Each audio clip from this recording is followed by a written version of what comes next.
Hello everyone, welcome to पवन वाग academy. I am Ankita, your friend. और आज के क्लास में फाइनली गाइस हम लोग देखेंगे चैप्टर नंबर 4 थर्मोडायनेमिक्स का सॉल्यूशन, क्वेश्चन बैंक का।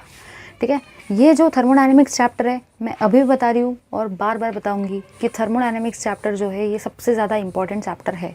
यहाँ से अच्छे खासे क्वेश्चंस आते हैं और बहुत सारे स्टूडेंट्स बोलते हैं कि यहाँ से कितने मार्क्स का आएगा। जैसे कि मैंने फर्स्ट लेक्चर का आपका जो क्वेश्चन बैंक का सोल्यूशन था उसके कमेंट्स में एक्चुअली स्टूडेंट्स को देखा था, तो उन्होंने कहा था कि कितने मार्क्स के कितने चैप्टर आते हैं वो भी हमको साथ साथ बताते चलो।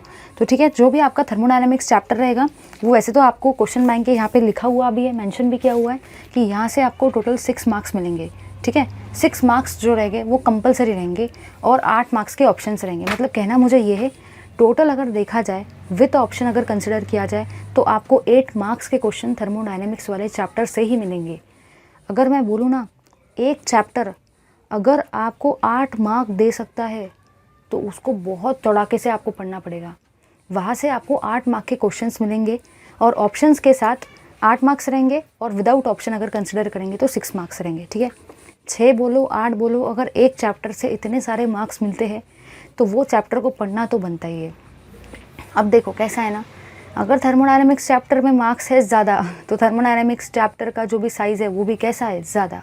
अगर बुक में देखोगे तो उसमें बहुत सारे पेजेस है, बहुत सारा कुछ पढ़ने का है। लेकिन सीरियसली बता रही हूँ, बहुत सारे स्टूडेंट्स ऐसे भी होंगे जिन्होंने पढ़ा भी नहीं होगा। अब कैसा है ना, अब अपने पास इतना टाइम नहीं कि अपन 10-10, 15-15 पार्ट देखें इस स्टेज पर आकर, तो उससे बेटर है कि एक बार क्वेश्चन बैंक को देख लो। प्रॉमिस करती हूँ कि क्वेश्चन बैंक पढ़ने के बाद में आपका पूरा का पूरा चैप्टर थरोली रिवाइज हो जाएगा। आपको ऐसा लगेगा कि मुझे पूरा चैप्टर आ गया। हो सकता है कि आपको 1.5 या 2 घंटा देने पड़े एक क्वेश्चन बैंक को, सोल्यूशन को, लेकिन इतना भी मैं गारंटी देती हूँ कि ये 1.5 और 2 घंटा देने के बाद में आपका एकदम क्विक, थरो, बेस्ट वाला थर्मोडायनेमिक्स चैप्टर का रिवीजन हो जाएगा। क्वेश्चन बैंक में जितने भी क्वेश्चन है थर्मोडायनेमिक्स के सॉल्यूशन में, उसके अलावा और कोई क्वेश्चन इस चैप्टर से बनता भी नहीं है। जितने क्वेश्चन बनते थे वो सभी उन्होंने क्वेश्चन बैंक में डाल दिए। तो ऐसा आप तुम लोग को लग रहा होगा कि क्वेश्चन बैंक के बाहर का आ भी सकता है, नहीं भी आ सकता है। दिमाग में तो क्वेश्चन से रहते हैं ना। मैंने प्रीवियस वाले क्लासेस में भी आपको यही बताया कि क्वेश्चन बैंक के बाहर से क्वेश्चन कुछ तो आएंगे ही, ऐसा नहीं कि पूरा का पूरा क्वेश्चन बैंक आएगा। लेकिन मैं एक बात बोलती हूँ कि क्वेश्चन बैंक के मैक्सिमम क्वेश्चंस देखने को मिलेंगे, क्योंकि क्वेश्चन बैंक के अलावा और कोई क्वेश्चन इस चैप्टर से बनेंगे भी नहीं। उतने ही क्वेश्चन बनते हैं, सिर्फ घुमा फिरा के आ सकता है, और कैसे घुमा फिरा के आएगा वो मैं आपको बता दूँगी। चलिए देखते हैं ज़्यादा टाइम वेस्ट किए बिना अपने इस चैप्टर थर्मोडायनेमिक्स को। सबसे पहली बात हम लोग डिस्कस कर रहे हैं, जैसे कि ये चैप्टर थोड़ा सा लेंदी है तो हम लोग डिस्कस करेंगे सबसे पहले एमसीक्यू वाले सेक्शन को। तो सारे के सारे आ जाओ, बी रेडी गाइस। देखेंगे chemical thermodynamics question bank solution MCQ. Let's start with MCQ first. देखो एमसीक्यू जो बात है ना, एमसीक्यू क्या भरोसा कि क्वेश्चन बैंक के डायरेक्टली वैसे के वैसे भी आ सकते हैं। ऐसा नहीं कि एमसीक्यू को मॉडिफाई करके दिया जाए, क्योंकि कुछ कुछ एमसीक्यू ऐसे उनको मॉडिफाई कर ही नहीं सकते। वो एज इट इज़ वैसे के वैसे आपको पेपर में भी देखने को मिल सकते हैं। इसलिए हो सके तो क्वेश्चन बैंक अच्छे से करके जाना। सेकेंड थिंग, जो जो क्वेश्चन इन्होंने आंसर टिक मार्क करवाए हैं एमसीक्यू में, ज़रूरी नहीं है वही आंसर सही है। कुछ कुछ चैप्टर में आप लोग देखोगे, मैंने तो ऑब्जर्व किया, पता नहीं आपने किया है नहीं किया है, कोई कोई आंसर गलत दिया है। तो ऐसा नहीं कि बिंदास उन्हीं के ऊपर भरोसा करके उसको टिक मार्क कर लिया। आपको देखना है कि सच में वो सही भी है या नहीं है। अगर मेरे लेक्चर्स देख रहे हो तो टेंशन लेने का ज़रूरत नहीं है, मैं आपको करेक्शंस जो भी रहेंगे वो बता दूँगी।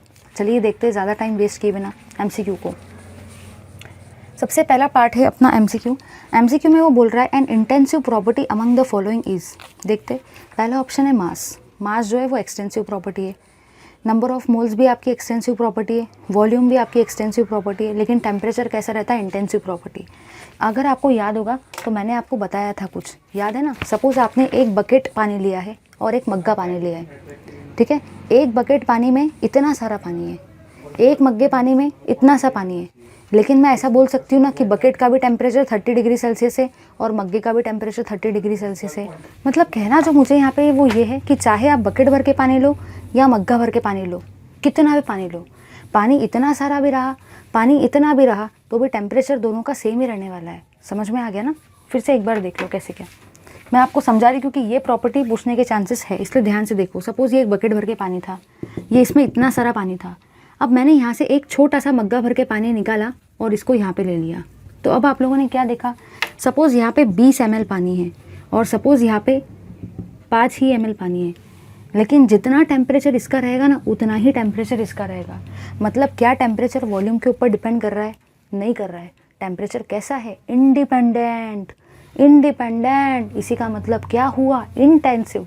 पता है ना, इंडिपेंडेंट मतलब ही इंटेंसिव होता है। इंडिपेंडेंट में भी आता है IN, इंटेंसिव में भी आता है IN। इसीलिए टेम्परेचर कैसी प्रॉपर्टी है? Intensive property. ठीक है, याद रखना है। बस इसको थरोली हम लोग फटाफट रिवाइज करते चल रहे हैं। इतना याद रखो कि मग्गा भर के पानी निकाला, मग्गे का भी टेम्परेचर उतना ही रहेगा, बकेट भर के पानी का भी टेम्परेचर उतना रहेगा। टेम्परेचर एक इंटेंसिव प्रॉपर्टी है। Second, the value of 1 dm³ bar is. आप सबको पता है कि जब भी मैं बात करती हूँ 1 dm³ बार की, सपोज मैं बात कर रही हूँ 1 dm³ बार, हम लोग सेकेंड MCQ की बात कर रहे हैं, तो आप लोगों ने कन्वर्शन में देखा होगा, इसी का मतलब होता है 100 जूल्स। 1 dm³ बार का ही मतलब क्या होता है? 100 जूल। और इसी 100 को हम लोग ऐसा भी लिख सकते हैं 10⁻²। आप सबको ये वाली चीज़ पता होनी चाहिए। 10 मतलब ही होता है 10⁻+1, 100 मतलब होता है 10⁻+2, 1000 मतलब कितना होता है? 10⁻+3। समझा या नहीं? अगर इस 100 के जगह पे और कोई नंबर भी सपोज फ्यूचर में आ गया, आप लोग लिख पाओगे ना उसको इस कन्वर्शन में के हिसाब से? बिल्कुल लिख लेना। तो 100 जूल मतलब ही क्या होता है? 10⁻+2। नेक्स्ट आपको बोला गया थर्ड MCQ में, the work done in dm³ bar when 200 ml of ethylene gas and 150 ml of HCl gas were allowed to react. ठीक है, थर्ड MCQ को थोड़ा सा डिस्कस करते हैं क्योंकि ये न्यूमेरिकल वाला है। थेरोटिकल करने की ज़रूरत नहीं है, बट न्यूमेरिकल वाले को करना पड़ेगा। वो आपको बोल रहा है work done in vacuum when 300 millimole of an ideal gas until its volume is increased by this. सुनो, उसने क्या किया? उसने आपको कंफ्यूज करने के लिए बहुत सारा डेटा दे दिया। आधे बच्चे तो फॉर्मूला लगा के सॉल्व करने में भिड़ जाएंगे, वो सोचेंगे आएगा मेरा आंसर आएगा। बट आधे बच्चे जो रहेंगे, जिन लोगों ने मेरा क्लास किया है, वो लोग दिमाग लगाएंगे, वो लोग देखेंगे यहाँ पे तो वैक्यूम वर्ड आ रहा है, और कभी भी अगर वैक्यूम आ जाए या तो फ्री एक्सपेंशन आ जाए तो आपके वर्क का वैल्यू क्या होता है? 0 होता है। पता है ना? तो बस आपको याद रखना है, कहीं पे भी अगर आपको वैक्यूम वर्ड दिखेगा, देखो ध्यान से, क्वेश्चन में आपको वैक्यूम वर्ड दिख रहा है, बट अभी क्वेश्चन बैंक में वैक्यूम आया है, क्या पता पेपर में फ्री एक्सपेंशन आ जाए। इसलिए मैं आपको दोनों वर्ड बता रही हूँ। मेरा काम है आपको हर एक टाइप से बताना। क्वेश्चन बैंक का बता रही मैं, पेपर में ऑलमोस्ट सारे के सारे क्वेश्चंस आएंगे, लेकिन वो क्वेश्चंस को घुमा के दिया जाएगा, आप पहचान ही नहीं पाओगे वो क्वेश्चन बैंक का है। समझ रहा है ना? तो वैक्यूम आपको दे रखा है, अगर फ्री एक्सपेंशन भी आ गया ना तो भी उसका भी मीनिंग सेम ही है। वैक्यूम हो, फ्री एक्सपेंशन हो, वर्क डन हमेशा क्या रहता है? 0 रहता है। कितना भी डेटा दिया जाए, वो डेटा से हमें कोई लेना देना नहीं। समझा या नहीं? नेक्स्ट आपको बोला गया, इतना पढ़ लिया ना, वैक्यूम वर्ड देखते से आपको बस 0 हो जाना चाहिए, काम खत्म। फ्री एक्सपेंशन दिखा 0। ठीक है, अगर आपको बोला जाए for an isothermal process correct relation is, MCQ number 5 discuss कर रहे हैं। वो बोल रहा है आपको for an isothermal process, isothermal process के लिए क्या होगा?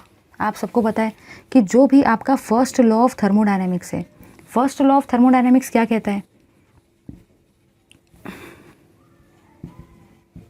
यही होता है आपका फर्स्ट लॉ ऑफ थर्मोडायनेमिक्स, यही होता है।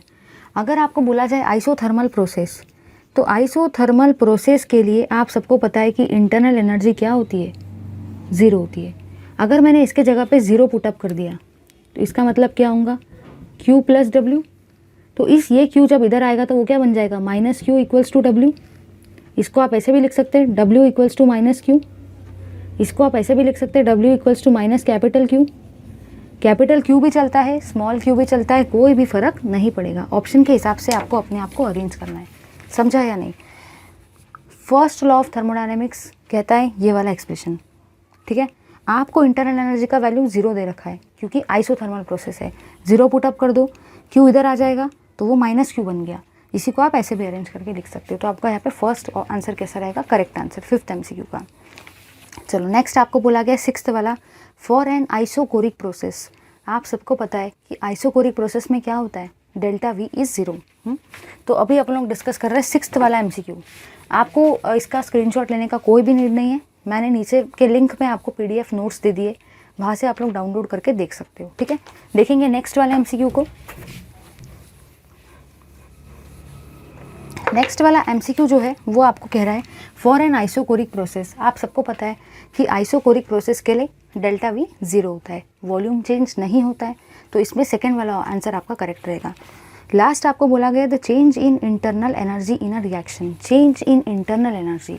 आपको वो पूछ रहा है कि बताओ चेंज इन इंटरनल एनर्जी क्या रहेगा, चेंज इन इंटरनल एनर्जी ये उसने आपको पूछा है। When 2 kilo joule of heat is released by the system, ठीक है, 2 किलो जूल जो हीट है वो रिलीज हो रही है, रिलीज, ठीक है, और साथ ही साथ 6 kilo joule of work is done, 6 kilo joule work जो है वो डन हो रहा है, work done on the system. थोड़ा सा देखेंगे आगे, इस टाइप के क्वेश्चन को और भी घुमा फिरा के पेपर में आ सकता है।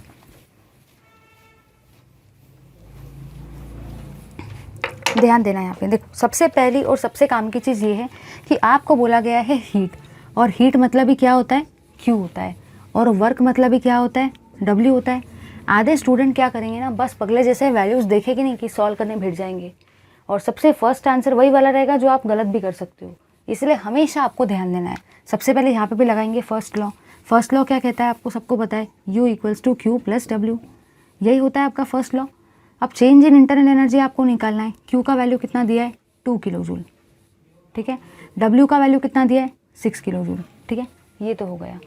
अब कहना मुझे ये सबसे ज़्यादा ध्यान से देखना, यहाँ पे आपको रिलीज़ बोला गया है। अब आप खुद ही सोचो, जब अंदर से कोई चीज़ बाहर जाएगी, जब अंदर से कोई चीज़ रिलीज़ हो जाएगी तो अंदर वो वाली चीज़ क्या हो जाएगी, कम हो जाएगी ना, इसीलिए उसका वैल्यू कैसा आएगा, नेगेटिव आएगा। यहाँ पे भी कैसा रहेगा, नेगेटिव रहेगा।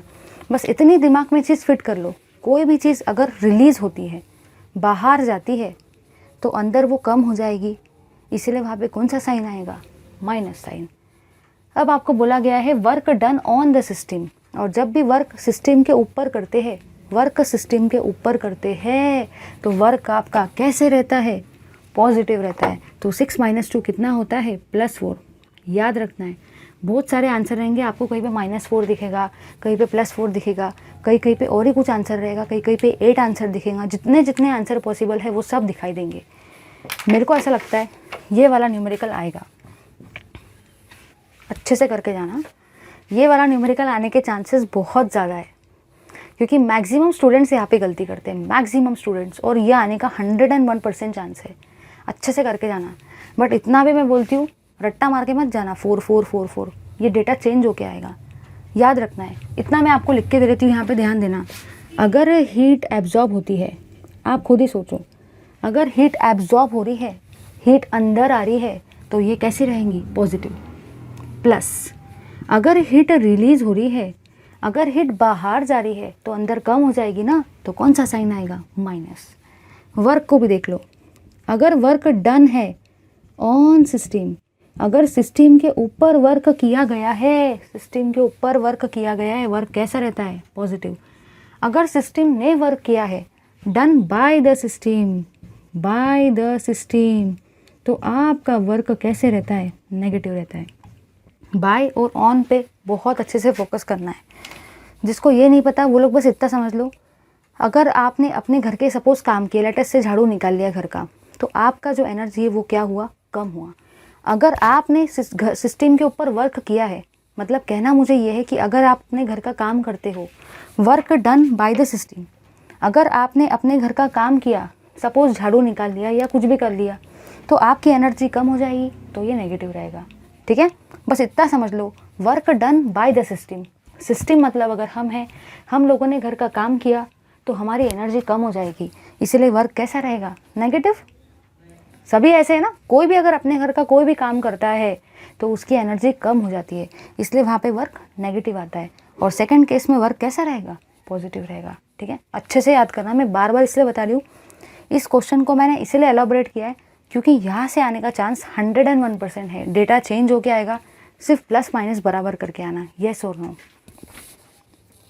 अब थोड़ा सा ध्यान से सुनना, मैं आपको कुछ ऐसे ऐसे क्वेश्चंस बता रही हूँ जो आपको अच्छे से करके जाना है। सबसे पहला क्वेश्चन ये इस टाइप का, जहाँ पे आपको साइन बराबर देते आना चाहिए। Work done on the system है या बाय द सिस्टम है, हीट एब्जॉर्ब हुई है, रिलीज हुई है, ये आपको आना चाहिए। फर्स्ट पॉइंट, क्योंकि एमसीक्यू अच्छा खासा इंपॉर्टेंट है। सेकेंड आप जो करके जाओगे वो ये है, वर्क डन के कैलकुलेशंस। जो भी वर्क डन के कैलकुलेशन है वो जिसमें फॉर्मूला यूज़ करते हैं -2.303 NRT लॉग की बेस 10 V2/V1 P1/P2, वो वाले कैलकुलेशन अच्छे से करके जाना। क्वेश्चन बैंक को पता नहीं आपने ऑब्जर्व किया है नहीं किया, लेकिन मैंने ऑब्जर्व किया है और मुझे आपसे बस यही कहना है कि क्वेश्चन बैंक के अंदर में वर्क डन वाले बहुत बार कैलकुलेशंस आए, बहुत बार आए, कम से कम 3-4 बार वर्क डन के कैलकुलेशंस आए। वो क्वेश्चन बैंक खुद आपको बता रहा है कि भाई मेरे अंदर में 3-4 बार वर्क डन के कैलकुलेशन आए हैं, इसी का मतलब मैं वहाँ पे स्टेट बोर्ड के पेपर में भी आने वाला हूँ। समझा या नहीं? तो आपको वर्क डन वाले कैलकुलेशंस एकदम अच्छे से करके जाना है, समझा ना? चलो ठीक है, अब देखेंगे आगे क्योंकि बहुत बार आया है। तीसरी थिंग, आपको क्या पढ़ के जाना है, जितने भी प्रोसेसेस है आइसोथर्मल, आइसोकोरिक, आइसोबारिक, ये सब हो जाना चाहिए एकदम बेस्ट तरीके से। और चौथी चीज़ सुन लो, चौथी चीज़ क्या है?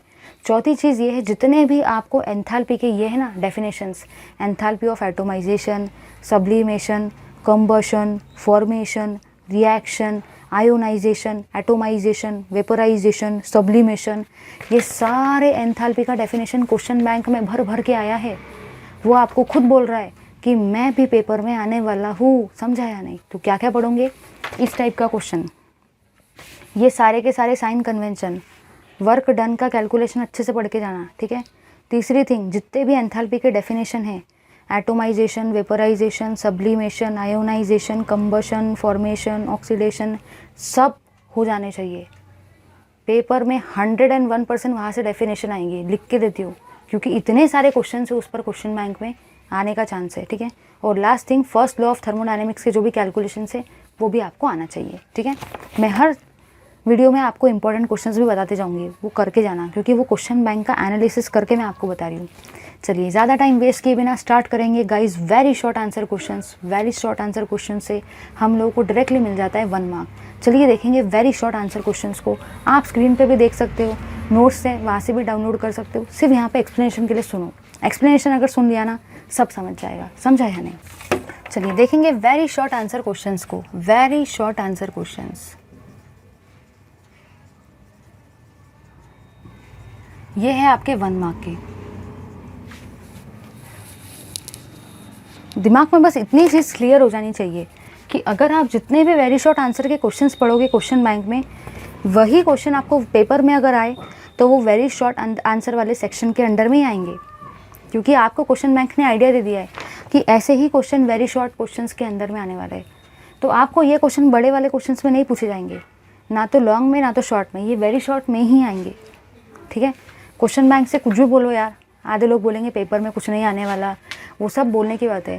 क्वेश्चन बैंक अगर आया है, दिया है तुमको 1 महीने पहले कोविड के सिनेरियो में, तो जाहिर सी बात है कि क्वेश्चंस तो वहाँ से आएंगे। केमिस्ट्री में तो मैं बोलूँगी क्वेश्चन बैंक के अलावा बाहर से आने का उतना चांस है नहीं, क्योंकि पूरा चैप्टर ही इसमें कवर हो गया और कोई भी क्वेश्चन बनता ही नहीं है कि जो मैं फ्रेम कर सकूँ। बार बार ये वाली चीज़ बोल रही हूँ मैं, ठीक है। चलो देखेंगे। Write the expression to calculate the maximum work done when 1 mole of an ideal gas expands isothermally and reversibly from V1 to V2। देखो, सबसे पहली बात तो ये है, मैं इस क्वेश्चन को थोड़ा ध्यान से बता रही हूँ। ये पहली बार आया है वर्क का कैलकुलेशन, ठीक है। मैंने आपको जैसे कि बताया कि वर्क डन का कैलकुलेशन 10 बार पेपर में आया है क्वेश्चन बैंक में, अब ये फर्स्ट टाइम है, ठीक है। ध्यान से देखना, वो आपको बोल रहा है कि ये निकालो। अब आधे स्टूडेंट जो रहते हैं ना, उनको कन्फ्यूजन रहता है कि वर्क डन का फॉर्मूला कौन सा लिखना है, ये वाला लिखना है या ये वाला लिखना है। हमेशा कन्फ्यूजन होता है उनको, ये वाला आएगा या ये वाला आएगा। -2.303 NRT लॉग की बेस 10 V2/V1। तो आपको बस दिमाग में इतनी ही चीज़ फिट कर लेनी है। अभी आपको ये पूछा गया, क्या पता अगले बार ये पूछ ले, है ना, इसलिए मैं कंसेप्ट को क्लियर करवा रही हूँ। ये फॉर्मूला आप तभी यूज़ करोगे जब आपको ये वाला वर्ड दिख जाए, आइसोथर्मली एंड रिवर्सिबली। अगर आपको पेपर में दिख जाए आइसोथर्मली एंड रिवर्सिबली, तो आपका यही वाला फॉर्मूला होना चाहिए। या तो आपको दिख जाए maximum work done, maximum work done दिख जाए तो आप यही वाला फॉर्मूला यूज़ करोगे, और ये वाला फॉर्मूला यूज़ करोगे आप अगेंस्ट कांस्टेंट एक्सटर्नल प्रेशर। अगर दिख जाए अगेंस्ट कांस्टेंट एक्सटर्नल प्रेशर,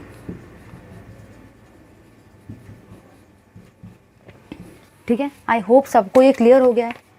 इसने यहाँ पे वर्क डन का कैलकुलेशन पता है क्यों पूछा? क्योंकि उसको यहाँ पे पूछने का कोई मीनिंग ही नहीं था, उसको सिर्फ ये जज करना था कि बच्चों को कन्फ्यूजन होता है ये वाला यूज़ करना है या ये वाला। तो आपको क्वेश्चन में दिख रहा है आइसोथर्मली एंड रिवर्सिबली। अगर क्वेश्चन में आइसोथर्मली या रिवर्सिबली वर्क दिख जाए या तो मैक्सिमम वर्क डन दिख जाए तो आप हमेशा यही वाला फॉर्मूला यूज़ करेंगे। इसके जगह पे P1/P2 भी आ सकता है अगर प्रेशर बोलता है तो। अगर अगेंस्ट कांस्टेंट एक्सटर्नल प्रेशर है तो ये वाला फॉर्मूला यूज़ करना, याद रखेंगे ना। चलो ठीक है, अपन को फिर देखने का है नेक्स्ट क्वेश्चन। वो बोल रहा है write the mathematical relation between delta H and delta U during the formation of 1 mole of CO2। वो बोल रहा है जब 1 mole of carbon dioxide form होगा तो बस मैथमेटिकल रिलेशन बता दो डेल्टा एच और डेल्टा यू के बीच में। चलिए देखते हैं इस क्वेश्चन को। चलिए सेकंड आंसर को देखेंगे हम लोग। सेकंड आंसर में आपको बोला गया है 1 mole of formation of CO2, मतलब CO2 1 मोल फॉर्म हो रहा है। आप सबको बहुत अच्छे से पता है कि CO2 कैसे बनेगा, कार्बन और ऑक्सीजन से। कार्बन के अंदर जब ऑक्सीजन डालते हैं तभी जाके आपका CO2 बनता है। ये चीज़ बहुत आसान है, कुछ भी डिफ़िकल्ट नहीं है इसमें। लेकिन यहाँ पे देखो ये CO2 कैसी होती है, कार्बन डाइऑक्साइड गैस होती है, ऑक्सीजन भी क्या होती है, गैस। लेकिन कार्बन कैसा होता है, सॉलिड। अब कहना मुझे ये है, आप सबको ये भी पता है कि डेल्टा एच का मतलब क्या होता है, delta U plus delta n g into R T. अब डेल्टा एन जी जो होता है इसी का मतलब होता है number of moles of gaseous product minus number of moles of gaseous reactant. थोड़ा यहाँ पे ध्यान देना, अगर मैं बात करती हूँ गैशियस प्रोडक्ट की, प्रोडक्ट है ये कितने हैं, 1 है, माइनस आधे बच्चे रिएक्टेंट के यहाँ पे 2 बोलेंगे। लेकिन याद रखना यहाँ पे गैस बोला गया है, क्या कार्बन गैस है, नहीं है, तो एक ही है यहाँ पे भी। तो इसका वैल्यू कितना हो गया, 1 - 1 0 हो गया। तो delta H equals to delta U, delta n g का वैल्यू हो गया 0, मतलब डेल्टा एच का वैल्यू किसके बराबर आया, डेल्टा यू के। समझा या नहीं। याद देखो यहाँ पे क्या रखना है, ये क्वेश्चन कोई बच्चा भी कर सकता था, सबको आता है, सिर्फ यहाँ पे कॉमन सेंस लग रहा है। और वो कॉमन सेंस ये है कि यहाँ पे ये सॉलिड है, सॉलिड को कभी नहीं लेते क्योंकि सिर्फ और सिर्फ गैशियस प्रोडक्ट और गैशियस रिएक्टेंट ही बोला गया है। तो इसको लेंगे और इसको लेंगे, इसको नहीं लेंगे। याद रखना है, फिट कर लो दिमाग में, फिट कर लो एकदम। चलो देखेंगे नेक्स्ट क्वेश्चन को। Standard enthalpy of formation of water is -286 kilojoule per mole. Calculate the enthalpy change for the formation of 0.018 kg of water. चलिए देखेंगे इस क्वेश्चन को। अब अपन लोग देख रहे हैं थर्ड वाले क्वेश्चन को। थर्ड वाले क्वेश्चन में आपको standard enthalpy of formation of water दे रखा है। Standard enthalpy of formation of water का वैल्यू है -286 किलोजूल पर मोल, ये आपको दे रखा है। और वो आपको बोल रहा है कि एंथैल्पी चेंज निकालो, एंथैल्पी चेंज निकालो जब पानी का जो अमाउंट है वो है 0.018 kg, ये आपको दे रखा है। ठीक है, सबसे पहली और सबसे काम की चीज़ ये है कि इस टाइप के क्वेश्चन को कैसे सॉल्व करना है वो आपको देखना है। सबसे पहला काम आप क्या करोगे, इस चीज़ को आपको ग्राम में कन्वर्ट करना है। अब आधे लोग सोचेंगे मैं ग्राम में क्यों करूँ, मेरी मर्ज़ी, तो करना पड़ेगा क्योंकि जितने भी मॉलिक्यूलर मास आपके सामने हैं, जैसे कि ऑक्सीजन का 16, पानी का 18, ये सब ग्राम में होते हैं। इसका मतलब आपको इसको भी काय में कन्वर्ट करना पड़ेगा, ग्राम में। तो आप सबको पता है कि 1 kg का मतलब होता है 10 की पावर +3, मतलब ही 1000 ग्राम्स। पता है ना, सब्जी मार्केट में सभी जाते हैं। तो इसको कैसे लिखेंगे, 1 2 3, ये हो जाएगा आपका 18 ग्राम्स। हो गया 18 ग्राम्स। अब देखो यहाँ पे सबसे पहली और सबसे काम की चीज़ ये है, अगर मैं बात करती हूँ वाटर के मॉलिक्यूलर मास की, मॉलिक्यूलर मास ऑफ वाटर कितना होता है, वाटर का मॉलिक्यूलर मास अगर देखा जाए तो यहाँ पे है 2 × हाइड्रोजन प्लस ऑक्सीजन। हाइड्रोजन का कितना होता है 1, तो 2 × 1 प्लस ऑक्सीजन का होता है 16। तो वाटर का मॉलिक्यूलर मास कितना आता है, 18 ग्राम्स पर मोल, जो भी होगा 18 आता है। तो जब वाटर का मॉलिक्यूलर मास है 18, तो उसके लिए एनर्जी कितनी है, -286 किलोजूल पर मोल। और यहाँ पे भी कितना ग्राम है, 18 ग्राम, तो इसके लिए भी कितना रहेगा, -286 किलोजूल पर मोल। बस आपको इतना ही याद रखना है कि आप लोगों को दिमाग में कन्फ्यूजन तो आया ही होगा, मुझे पता है अच्छे से। जिनको आया है वो नोट्स में देख लेना, एक बार फिर से सुन लो। डेल्टा एच ऑफ फॉर्मेशन आपको दे रखा है, ठीक है। आपको वो बोल रहा है कि इतना kg के लिए कितना होगा। तो सबसे पहले आपको क्या करना है, पानी का मॉलिक्यूलर मास निकाल लेना है, वो अलग कैलकुलेशन है। पानी का मॉलिक्यूलर मास निकाल के यहाँ रख दो। उसके लिए कितनी एनर्जी है, -286। आपको उसने कितना पूछा गया है, 0.018 का, ये भी कितना ग्राम है, 18 ग्राम्स। अब 18 ये भी है, तो इसके लिए भी वैल्यू कितना रहेगा, इतना। ठीक है, अगर सपोज़ खुदा ना खास्ता इस 18 की जगह पे और कुछ आ जाए, लेट अस से 20 आ जाए, तो फिर आप ऐसे केस में क्या करोगे, वो भी हमें पता होना चाहिए। ऐसे केस में आप लोग क्या करेंगे मैं आपको बताती हूँ। सबसे पहले इस पार्ट का स्क्रीनशॉट ले लो। चलो देखो, ध्यान से देखना, ठीक है। अगर आपको ऐसे क्वेश्चन की जगह पे कुछ और आ जाए, लेटेस्ट से यहाँ पे 20 आ जाता था, तो आप यहाँ पे 20 ग्राम्स लिखते थे, ठीक है। मैं आपको एक टाइप का क्वेश्चन इसलिए करवा रही हूँ क्योंकि ये भी आने का चांस है। देखना ज़रा ध्यान से देखो। आप लोगों ने यहाँ पे ये देखा कि अगर आपको क्वेश्चन मैंने ऐसा डाल दिया, क्योंकि क्वेश्चन बैंक का क्वेश्चन आएगा बट वैल्यू चेंज होके आएगा। अगर ऐसा आ जाए 0.020 इक्वल्स टू के लिए कितना रहेगा, ये आपका kg है। तो ऐसे केस में आप लोग देखो क्या करेंगे, यहाँ पे इसका 18 ग्राम्स है, 18 ग्राम्स के लिए कितना है -286, तो 0.020 kg के लिए कितना रहेगा, तो ये कितना ग्राम होता है 20 ग्राम्स। फिर आप लिखोगे 20 ग्राम्स के लिए कितना रहेगा, ठीक है। और फिर आप ये वाला वैल्यू निकाल सकते हो। इस तरीके से आपको करना है, समझा या नहीं। अभी तो इसमें 18 आया है बट पेपर में 20 भी आ सकता है, 25 भी आ सकता है, तो आप लोग कर लोगे। चलो, right the expression for first law of thermodynamics for an isothermal process. देखो ये तो एकदम इजी क्वेश्चन है, सभी लोग कर सकते हैं, फिर भी अपन एक बार इसको डिस्कस कर लेते हैं। हम लोग डिस्कस कर रहे हैं फोर्थ वाले क्वेश्चन को। फोर्थ वाले क्वेश्चन में आपको बोला गया है write the expression of first law of thermodynamics. आप सबको पता है डेल्टा यू का मतलब Q + W होता है। वो आपको बोल रहा है for an isothermal process. Isothermal process के लिए डेल्टा यू का वैल्यू कितना होता है 0, तो 0 = Q + W, तो Q का वैल्यू कितना आएगा -W। अब देखो ये वाला जो क्वेश्चन है ना फर्स्ट लॉ का, अभी थोड़ी देर पहले ये MCQ में भी आया था, अभी थोड़ी देर पहले फिर से ये वाला क्वेश्चन आया था, और अभी फिर से ये वाला क्वेश्चन आ गया। एक ही क्वेश्चन अगर 2 या 3 बार आ रहे हैं ना, इतना समझ जाओ पेपर में वो 101% आएंगे। समझा या नहीं, ये आपको एनालाइज करना है। मैंने आपको कुछ क्वेश्चंस बताए वर्क डन की कैलकुलेशन करके जाने का। फर्स्ट लॉ ऑफ थर्मोडायनेमिक्स कि इस टाइप के सारे प्रोसेस आइसोकोरिक के लिए क्या होगा, आइसोबारिक के लिए क्या होगा, आइसोथर्मल के लिए क्या होगा, ये सब करके जाने का, ठीक है, क्योंकि वो आने का चांस है। तीसरी चीज़ मैंने आपको क्या बताई, तीसरी चीज़ मैंने आपको बताई है जो भी आपका ये वाला पार्ट है, लेटेस्ट से enthalpy of formation, atomisation, condensation, combustion, ये सब करके जाना अच्छे से, ठीक है। यहाँ से भी क्वेश्चन आने का चांस है, बहुत बार आया है क्वेश्चन, ठीक है। अब हम लोग डिस्कस कर रहे हैं अपने नेक्स्ट वाले क्वेश्चन को, जो कि है आपका फिफ्थ वाला question, what is the sign convention when work is done on the system. देखो फिर से आ गया ना, अभी थोड़ी देर पहले मैंने आपको लिखा के दिया था, अगर सिस्टम वर्क कर रहा है तो वो नेगेटिव रहता है, बट यहाँ पे आपको बोला है work is done on the system. देखना ध्यान से, अगर सिस्टम के ऊपर कोई भी वर्क कर रहा है, work done on the system, अगर सिस्टम के ऊपर कोई बाहर से वर्क कर रहा है तो वो वर्क कैसा रहेगा, पॉजिटिव रहेगा। पता है ना, बाय द सिस्टम अगर है, बाय द सिस्टम मतलब आपने घर का काम किया, आपने घर का झाड़ू पोछा मारा, आपने घर का काम किया, bye the system, work energy क्या होगा, वर्क कम होगा, नेगेटिव रहेगा। यहाँ पे है ऑन द सिस्टम, तो कैसा रहेगा, पॉजिटिव रहेगा। चलो 1 मार्क मिल जाएगा यार, सिर्फ पॉजिटिव या नेगेटिव लिखना है। इतना इजीली 1 मार्क तो और कोई सब्जेक्ट में भी नहीं मिलने वाला। चलो, right the expression showing the relation between enthalpy change and internal energy change for the gases phase reaction. अब भी थोड़ी देर पहले देखो ये वाला रिलेशन आया था, delta H = delta U + delta Ng × RT। अभी थोड़ी देर पहले आया था, अभी फिर से ये वाला रिलेशन आ गया।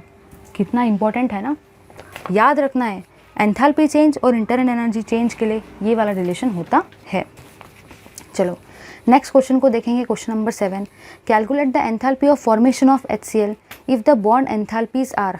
आपको अलग अलग बॉन्ड एंथैल्पीज दे रखी है और आपको उसने पूछा है calculate the enthalpy of formation, ठीक है, एंथैल्पी निकालने का अपन को। देखेंगे इसको, थोड़ा स्पीड अपना ज़्यादा रहेगा क्योंकि अपन लोगों को 1 शॉट में पूरा का पूरा वीडियो कवर करना है, राइट, पूरा का पूरा चैप्टर कवर करना चाहिए एक ही वीडियो में।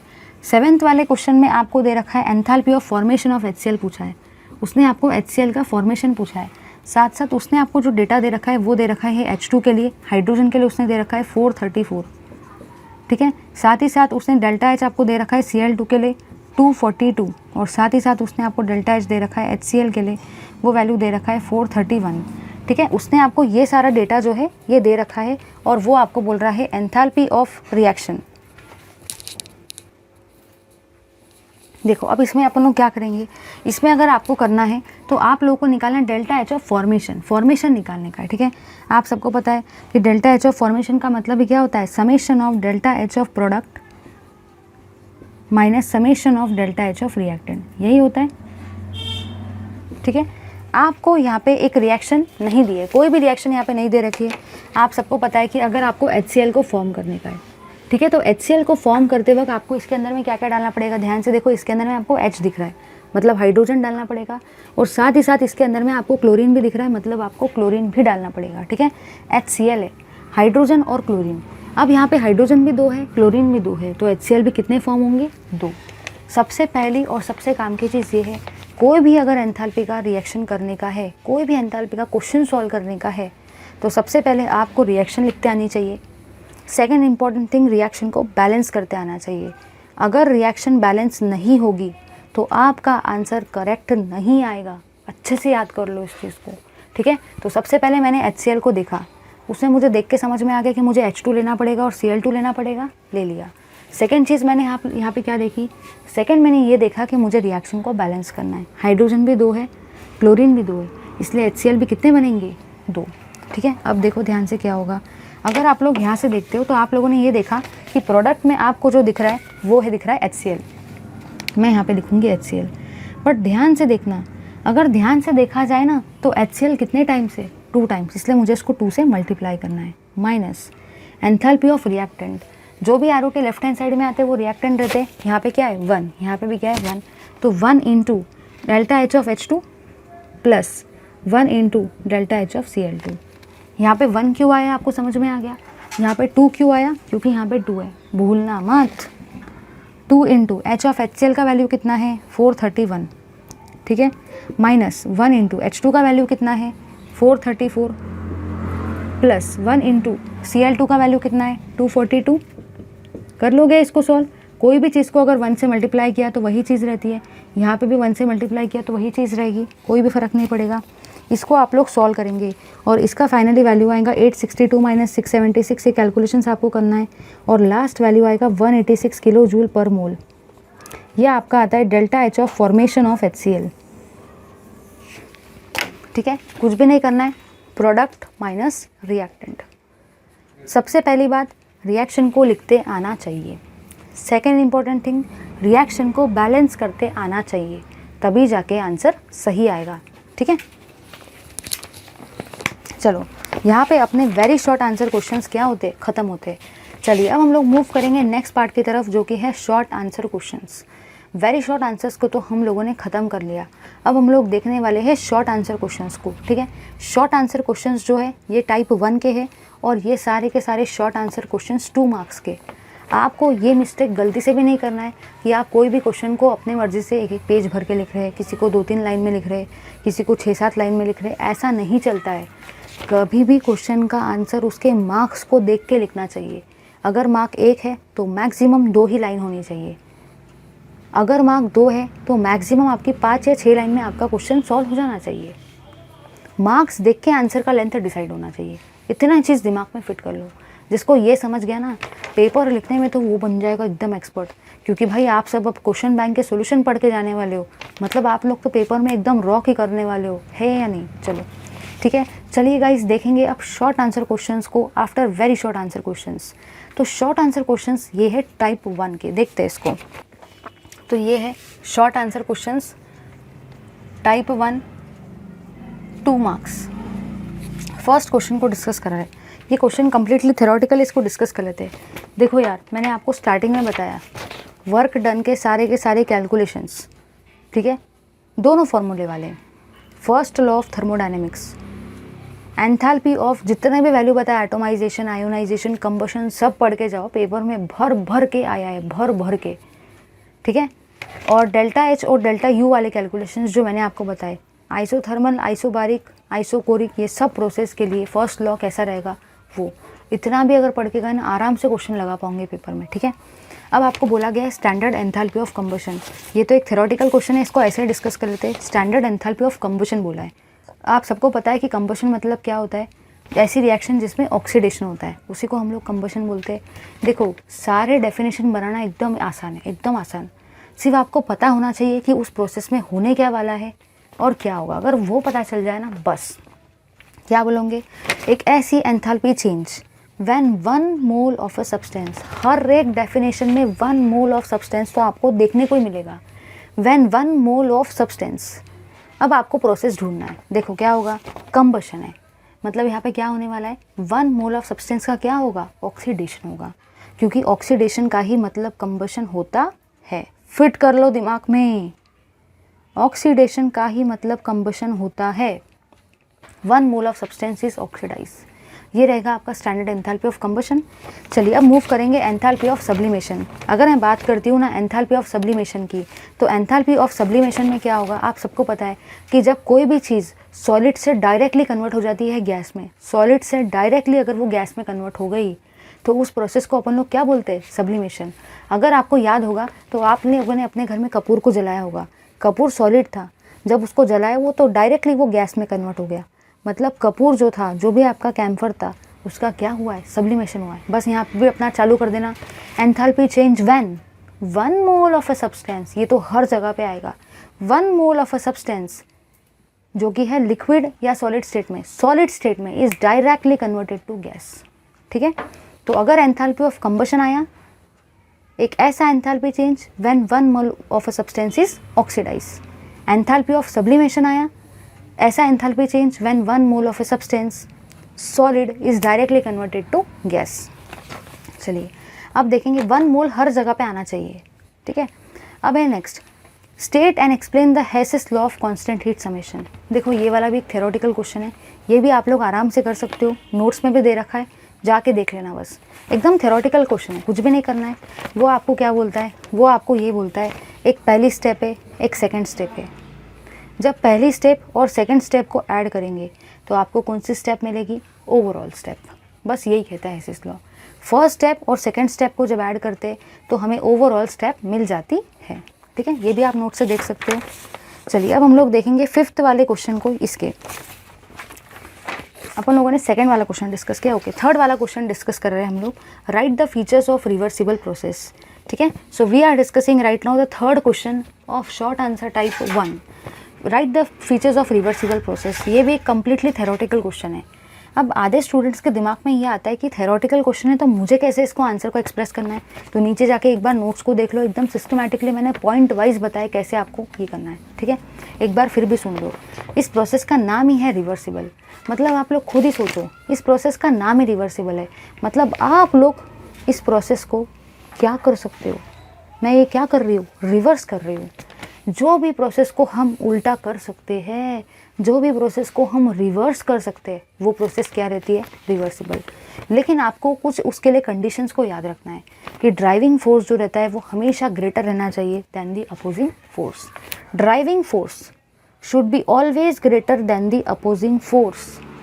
ये सबसे इम्पॉर्टेंट कंडीशन है। अगर ये कंडीशन भी आपने लिख दिया ना, एग्जामिनर आपको पूरे मार्क देगा। Driving force should be slightly greater than the opposing force. ठीक है, और उसका डेफिनेशन लिख देना कि जैसी प्रोसेस जिसको हम लोग रिवर्स कर सकते हैं। सिस्टमैटिकली मैंने पॉइंट वाइज दे रखा है। चलिए अब हम लोग डिस्कस करेंगे 4th वाला question, derive an expression for pressure volume work. वो बोल रहा है कि प्रेशर वॉल्यूम वर्क के लिए एक एक्सप्रेशन को डिराइव करो। तो हम लोग क्या करेंगे, देखो मैं ऐसा नहीं करने वाली कि बहुत सारे सिलेंडर ड्रॉ करूँगी, फिर आपको बताऊँगी कि ऐसा ऐसा होता है, बहुत सारी थ्योरी लिखा के दूँगी। उतना टाइम अपने पास नहीं है अभी, मुश्किल से 25-26 डेज़ बचे यार, इतना टाइम तो है ही नहीं हमारे पास में। तो मैं आप लोगों को सिर्फ बताऊंगी कि आपको एक्चुअली एक्सप्रेशन में करने का क्या है। ठीक है, वो आपको बोल रहा है pressure volume type of work. अब आधे बच्चे तो है वो बड़े कंफ्यूज हो जाते हैं कि वर्क का एक्सप्रेशन कौन सा वाला लिखना है। 2.303 NRT लॉग की बेस 10 V2/V1 वाला है या -P एक्सटर्नल इंटू V2-V1 है। आधे बच्चे तो उसी में कंफ्यूज रहते हैं। डिराइव करना तो भूल जाओ, उनको वही नहीं पता रहता कि क्या करने का है। लेकिन मैंने आपको बता दिया है वो ट्रिक, याद रखना है। कहीं पे भी अगर आपको आ जाए आइसोथर्मल एंड रिवर्सिबल या तो मैक्सिमम वर्क डन, कौन सा फॉर्मूला लिखोगे, 2.303 NRT लॉग की बेस 10 V2/V1 या तो P1/P2। अगर कहीं पे भी आ जाए कांस्टेंट एक्सटर्नल प्रेशर या तो प्रेशर वॉल्यूम वर्क, तो कौन सा फॉर्मूला यूज़ करोगे, -P external into V2-V1। Fit कर लो यार, फिट कर लो दिमाग में।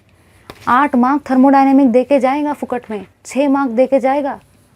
इतना इम्पॉर्टेंट चैप्टर है, अच्छे से करके जाने का, अच्छे से।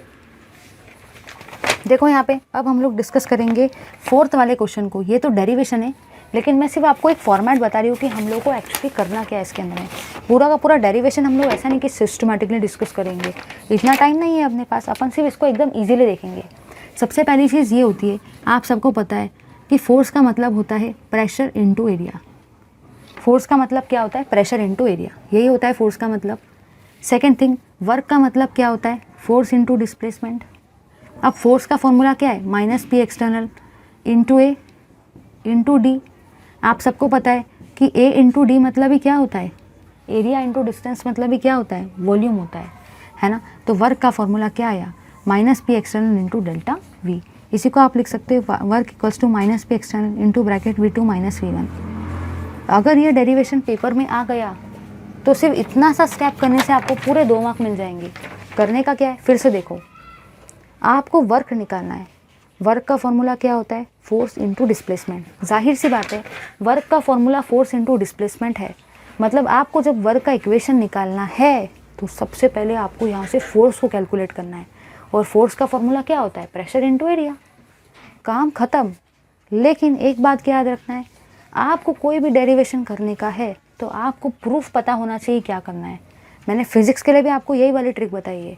अगर आपको फिजिक्स में या फिजिकल केमिस्ट्री में पता चल जाए कि आपको प्रूफ क्या करना है तो आप कैसे भी करके उसको ला ही लोगे। बीच में कुछ आड़ी टेढ़ी स्टेप भी अगर मार भी खा गए ना तो भी आप बराबर लाके वो प्रोडक्ट बना ही दोगे। अनलेस एंड अनटिल आपको पता होना चाहिए कि फाइनली आपको प्रूफ क्या करना है। ये सबसे ईजी ट्रिक है फिजिक्स और केमिस्ट्री के लिए। प्रूफ पता होना चाहिए क्या करना है, अंदर का आप सब देख लोगे क्या है। ठीक है, चलिए अब हम लोग मूव करेंगे आगे के क्वेश्चन की तरफ। ये है आपका 5th वाला क्वेश्चन। ठीक है, डिस्कस करते हैं इसको। 5th वाले क्वेश्चन को हम लोग डिस्कस कर रहे हैं। 5th वाले क्वेश्चन में कहा गया है the enthalpy change of the following reaction is. आपको एंथैल्पी चेंज दे रखा है plus Cl2 equals to CH3Cl। ये क्वेश्चन में आपको गिवन है प्लस HCl। एक बात याद रख लो, अच्छे से याद रखो, थर्मोडायनेमिक्स चैप्टर है, बहुत सारे मार्क्स लेके जाएगा, अच्छे से करने का। ठीक है, ध्यान से देखना, ध्यान से सुनना मैं क्या बोल रही हूँ। कहना मुझे जो है वो यहाँ पे ये है, बताती हूँ। एक बार पहले पूरे क्वेश्चन को पढ़ते फिर बताती हूँ। आपको डेल्टा एच नॉट दे रखा है, उसका वैल्यू है -104 किलो जूल। ठीक है, साथ ही साथ आपको बोला है delta H of CCl bond enthalpy निकालने के लिए उसने आपको बोला है, उसने आपको बॉन्ड एंथैल्पी दे रखी है CH की। डेल्टा एच ऑफ CH की बॉन्ड एंथैल्पी का वैल्यू दे रखा है, ये वैल्यू दे रखा है 414। ठीक है, साथ ही साथ उसने डेल्टा एच ऑफ CL भी आपको दे रखा है 243। साथ ही साथ उसने आपको डेल्टा एच ऑफ HCl भी दे रखा है 431। इतने सारी चीज़ें उसने आपको क्वेश्चन के अंदर में दे रखी है। एक बार चेक कर लेना जो डेटा हम लोगों ने किया है वो सही भी है या नहीं है। अब अपन लोगों को फॉर्मूला यूज़ करना है। आप सबको पता है कि जब भी हम लोग बॉन्ड एंथैल्पी का कैलकुलेशन करते हैं, बॉन्ड की एंथैल्पी का, ठीक है, तो आप सबको पता होना चाहिए कि डेल्टा एच ऑफ रिएक्शन का मतलब ही होता है summation of delta H of reactant minus summation of delta H of product. थोड़ा सा कान खुल के, आंखें खोल के ध्यान से सुनना। कहीं पे भी अगर डेल्टा एच का कैलकुलेशन आ जाए, हमेशा क्या करते हैं? Product minus reactant. यस, ध्यान से सुनो, कहीं पे भी डेल्टा एच का कैलकुलेशन करने का है, क्या करेंगे? Product minus reactant. सिर्फ और सिर्फ, सारे के सारे कसम खाओ, सिर्फ और सिर्फ अगर बॉन्ड एंथैल्पी आ जाए, बॉन्ड एंथैल्पी। अब आधे लोग सोचेंगे मुझे कैसे पता चलेगा बॉन्ड एंथैल्पी आया? तो देखो यहाँ पे आप सबको बॉन्ड दिख रहे हैं, इसका मतलब ये एंथैल्पी का नाम क्या होने वाला है? Bond enthalpy. सिर्फ और सिर्फ बॉन्ड एंथैल्पी के केस में ही आप लोग क्या करते हो? Reactant minus product. फिट हो गया दिमाग में? फिर से सुनो, कहीं पे भी डेल्टा एच का कैलकुलेशन हो, क्या करेंगे? Product minus reactant. सब ने कसम खाई है मेरे साथ, सिर्फ और सिर्फ बॉन्ड एंथैल्पी आ जाए ना, बॉन्ड एंथैल्पी, सिर्फ और सिर्फ बॉन्ड एंथैल्पी। कैसे पता चलेगा? ये बॉन्ड को देखकर कि बॉन्ड एंथैल्पी का क्वेश्चन है। आप ऐसे केस में क्या करोगे? Reactant minus product. यस और नो, याद कर लो यार, याद कर लो इस चीज़ को। चलिए करेंगे अब हम लोग आगे का क्वेश्चन। इस क्वेश्चन को मुझे सॉल्व करने का है, ठीक है। अगर मैं ध्यान से देखती हूँ इस क्वेश्चन को, तो हम लोगों को सबसे पहले इनको स्ट्रक्चर्स में ड्रॉ करना है, ठीक है। चलो करेंगे इनको स्ट्रक्चर्स में ड्रॉ। सबसे पहले लेंगे हम लोग CH4। तो मैंने इस CH4 को ऐसा लिखा है क्योंकि अदरवाइज़ मुझे बॉन्ड्स नहीं देखेंगे। Cl है, Cl को हम लोग ऐसा लिख सकते हैं। CH3Cl को देखो कैसा लिखेंगे, CH3Cl, और ये है अपना HCl को ऐसा लिखेंगे, ठीक है। अब देखो यहाँ पे क्या करेंगे, डेल्टा H ऑफ रिएक्टेंट बोला है। रिएक्टेंट मतलब क्या होता है, जो भी लेफ्ट हैंड साइड में आ रहा है। देखो यहाँ पे कार्बन हाइड्रोजन बॉन्ड कितने, 4, तो हम लोग लिखेंगे 4 into H of carbon hydrogen, ठीक है, प्लस Cl कितना है, 1 है, 1 into H of Cl, minus product का वैल्यू कितना है, प्रोडक्ट का वैल्यू ध्यान से देखो, प्रोडक्ट में आपको दिख रहा है 3 कार्बन हाइड्रोजन बॉन्ड, तो हम लोग लिखेंगे 3 into delta H of carbon hydrogen bond plus 1 into delta H of CCl bond, ठीक है, plus 1 into delta H of HCl bond. Difficult तो जाता है अगर वीडियोस में नहीं देखे होंगे मेरे तो, लेकिन फिर भी समझो यार, समझो। अब देखो क्या हो रहा है, यहाँ पे भी है CH, यहाँ पे भी है CH, 4 - 3 कितना हो जाएगा, 1, तो यहाँ पे कितना बचेगा, 1 into H of CH bond, ठीक है, plus 1 into H of Cl bond, minus ये साइन हर जगह से मल्टीप्लाई होगा, यहाँ पे भी मल्टीप्लाई होगा, तो क्या बचेगा, 1 into H of CCl bond, यहाँ पे भी माइनस आ जाएगा H ऑफ HCl बॉन्ड, ठीक है। चलो अब हम लोग हर जगह पे वैल्यू सब्स्टिट्यूट करेंगे। CH बॉन्ड का वैल्यू कितना है, CH बॉन्ड का 414 प्लस Cl बॉन्ड का वैल्यू कितना है 243 माइनस CCl बॉन्ड का वैल्यू कितना है, वो आपको निकालना है। CCl बॉन्ड का वैल्यू आपको निकालना है, और HCl का वैल्यू कितना दे रखा है 431। डेल्टा H ऑफ रिएक्शन कितनी दे रखी है, रिएक्शन का वैल्यू है 104 माइनस 104। हम लोग को करने का है इसको सॉल्व। जब आप लोग इसको सॉल्व करते हो तो मैं आपको बताती हूँ, आप लोग का भी आंसर कुछ इसी टाइप से आएगा। जस्ट 1 मिनट, ठीक है। जब आप लोग इसको सॉल्व करते हो तो इसका जो आपका सम है वो आता है 226 minus H of CCl equals to minus 104, ठीक है। माइनस 104 को हम लोग देखो ध्यान से क्या करेंगे, माइनस 104 जब ये प्लस 226 इधर जाएगा तो ये माइनस 226 बन जाएगा, equals to minus H of CCl। इसका वैल्यू आप सॉल्व करोगे तो इसका वैल्यू आता है minus 330 equals to minus H of CCl।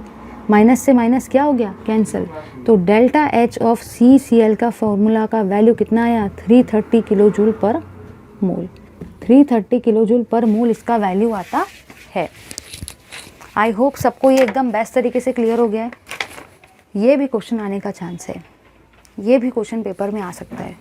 क्या बताया मैंने, बॉन्ड आ जाए ना, कहीं पे भी बॉन्ड आ जाए, हमेशा रिएक्टेंट माइनस प्रोडक्ट ही करना। जब बॉन्ड आ जाए रिएक्टेंट माइनस प्रोडक्ट ही करने का, समझा या नहीं। सेकेंड थिंग, सिस्टमैटिकली कैलकुलेशन होने चाहिए। आधे स्टूडेंट यहाँ माइनस से मल्टीप्लाई करना भूल जाते हैं, याद रखना है। चलिए गाइस, अब हम लोग मूव करेंगे अपने नेक्स्ट क्वेश्चन की तरफ। नेक्स्ट क्वेश्चन है क्वेश्चन नंबर 6, ये भी न्यूमेरिकल है, इसको भी एक बार डिस्कस कर लेते हैं। हम लोग देख रहे हैं क्वेश्चन नंबर 6 को, ठीक है। क्वेश्चन नंबर 6 में आपको बोला गया है delta H of CH4। Delta H of CH4 आपको दे रखा है, CH4 का वैल्यू है -74.8। साथ ही साथ आपको दे रखा है delta HF of CO2। CO2 का वैल्यू आपको दे रखा है -393.5। साथ ही साथ आपको डेल्टा HF दे रखा है वाटर का, और वाटर का वैल्यू दिया है -285.8। सारे के सारे वैल्यूज़ किलो जूल पर मोल में है, तो आप किलो जूल पर मोल में लिखेंगे। जैसा है वैसा ही लिखना, नेगेटिव साइन को ध्यान से लिखना है। ऐसा नहीं कि अपनी मर्जी से नेगेटिव को कहीं पे पॉजिटिव बना दिया तो गए, बस गए फिर। अब देखो यहाँ पे क्या करना है, आपको उसने बोला है स्टैंडर्ड एंथैल्पी ऑफ कंबशन निकालो। उसने आपको बोला है स्टैंडर्ड एंथैल्पी ऑफ कंबशन निकालो, स्टैंडर्ड एंथैल्पी ऑफ कंबशन। अब आधे लोग तो वैसे ही सोच में पड़ जाएंगे कि ये स्टैंडर्ड एंथैल्पी ऑफ कंबशन क्या चीज़ है, मैं तो पहली बार पढ़ रहा हूँ। आधे लोग दिमाग लगाएंगे और सोचेंगे कंबशन है तो क्या हुआ, रिएक्शन नहीं भी दिए तो मैं तो कर सकता हूँ ना। मैंने आपको अभी थोड़ी देर पहले डेफिनेशन में बताया था, कहीं पे भी अगर आपको कंबशन आ जाए ना, कहीं पे भी अगर कंबशन आ जाए तो कंबशन मतलब ही क्या होता है, ऑक्सीडेशन होता है। बस इतना फिट कर लो कि कंबशन मतलब ऑक्सीडेशन होता है। जिसके दिमाग में ये चीज़ फिट हो गई उसको कोई रोक नहीं सकता है। देखो इधर आपको बोला गया है मीथेन, तो आपने मीथेन को लिया। मीथेन का आपको कंबशन करवाना है। कंबशन का मतलब ही क्या होता है, ऑक्सीडेशन। अगर आप इसका रिएक्शन करवाओगे ऑक्सीजन के साथ, आप सबको पता है कोई भी हाइड्रोकार्बन लो, चाहे मीथेन लो, इथेन लो, प्रोपेन लो, हमेशा प्रोडक्ट क्या बनता है, CO2 प्लस पानी। कोई भी हाइड्रोकार्बन ले लो, मीथेन, इथेन, प्रोपेन, ब्यूटेन, किसी में भी अगर ऑक्सीजन डाला तो हमेशा क्या बनेगा, कार्बन डाइऑक्साइड और पानी। अब आपको रिएक्शन को बैलेंस करना है। चेक करेंगे हाइड्रोजन, कार्बन यहाँ पे कितने, 1, यहाँ पे भी 1 है, तो कार्बन आपके बैलेंस है। फिर चेक करेंगे हाइड्रोजन को, यहाँ पे हाइड्रोजन है 4, यहाँ पे हाइड्रोजन है 2, ये तो इनजस्टिस हो गया ना। यहाँ पे 4 है, यहाँ पे 2 है, मतलब यहाँ पे मुझे कौन से नंबर से मल्टीप्लाई करना पड़ेगा कि ये भी 4 हो जाए, तो मुझे यहाँ पे मल्टीप्लाई करना पड़ेगा 2 नंबर से, ये भी 4 हो जाए और 2 2 ज़ा 4, हाइड्रोजन भी बैलेंस हो गए। सबसे लास्ट में ऑक्सीजन को बैलेंस करेंगे। देखो इधर, यहाँ पे ऑक्सीजन है 2, यहाँ पे कितने ऑक्सीजन है 2, यहाँ पे कितने ऑक्सीजन है 2, प्लस ये भी कितना है 2, तो 2 + 2 यहाँ पे 4 ऑक्सीजन है। राइट हैंड साइड में है 4 ऑक्सीजन, लेफ्ट हैंड साइड में है 2 ऑक्सीजन, ये तो इनजस्टिस हो गया ना। मतलब यहाँ पे मुझे कौन से नंबर से मल्टीप्लाई करना पड़ेगा, 2 से। यहाँ पे भी ऑक्सीजन कितने हो गए, 4, यहाँ पे भी ऑक्सीजन कितने हो गए, 2 2 ज़ा 4, ऑक्सीजन भी कैसा हो गया, बैलेंस हो गया, कार्बन भी बैलेंस, हाइड्रोजन भी बैलेंस, ऑक्सीजन भी बैलेंस, रिएक्शन भी बैलेंस। समझा या नहीं?